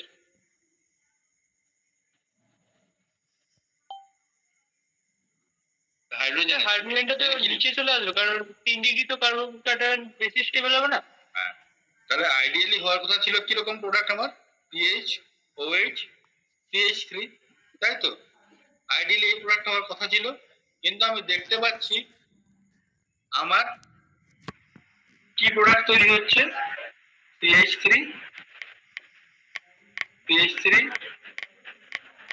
OH CH2 CH, ঠিক আছে? আইডিয়ালি এই প্রোডাক্টটা তৈরি হওয়ার কথা ছিল, কিন্তু আমি পাচ্ছি কোন প্রোডাক্টটা? এই প্রোডাক্টটা। তাহলে এই প্রোডাক্টটা তৈরি হওয়ার মানেটা কি?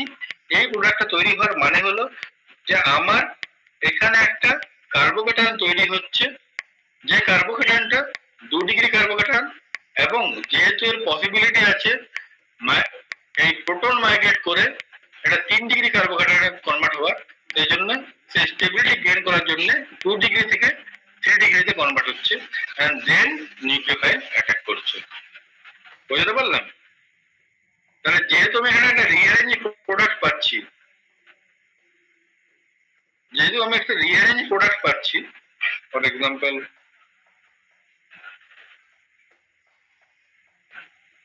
আমি কি বলতে চাইছি বোঝো?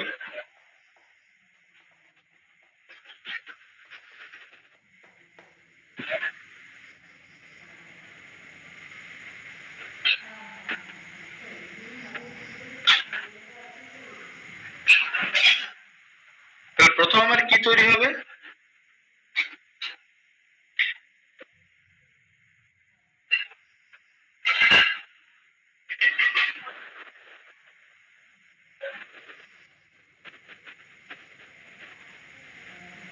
এটা কি একটা 2 ডিগ্রি কার্বোকেটায়ন। নাও এই হাইড্রোজেনটা এখানে মাইগ্রেট করতে পারে, মাইগ্রেট করে কি তৈরি করবে? মাইগ্রেট করে তৈরি করবে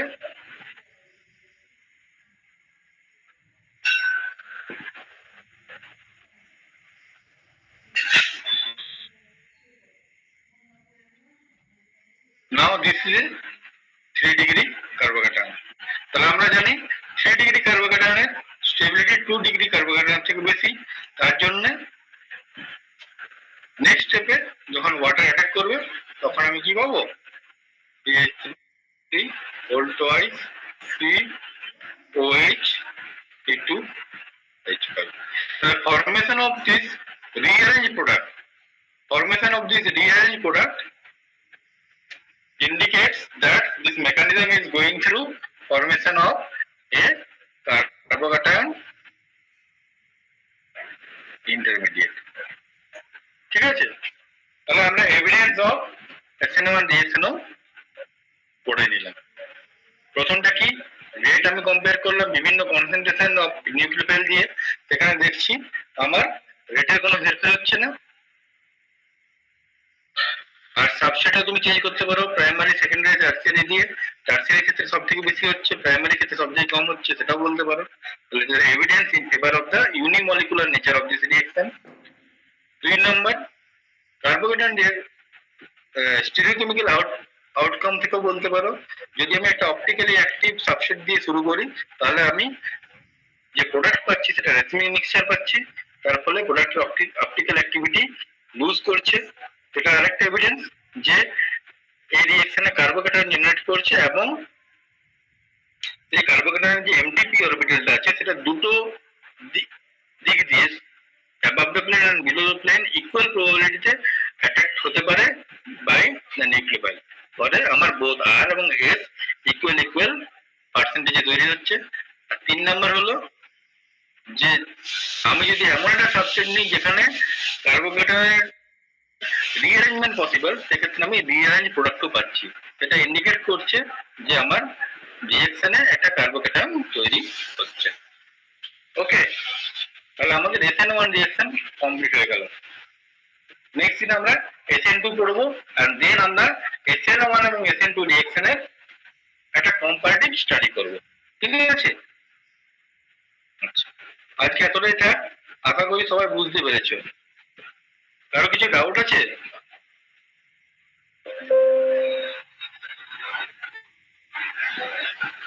নেই তো? ওকে, তাহলে আমি এখানে স্টপ করছি। Have a nice evening.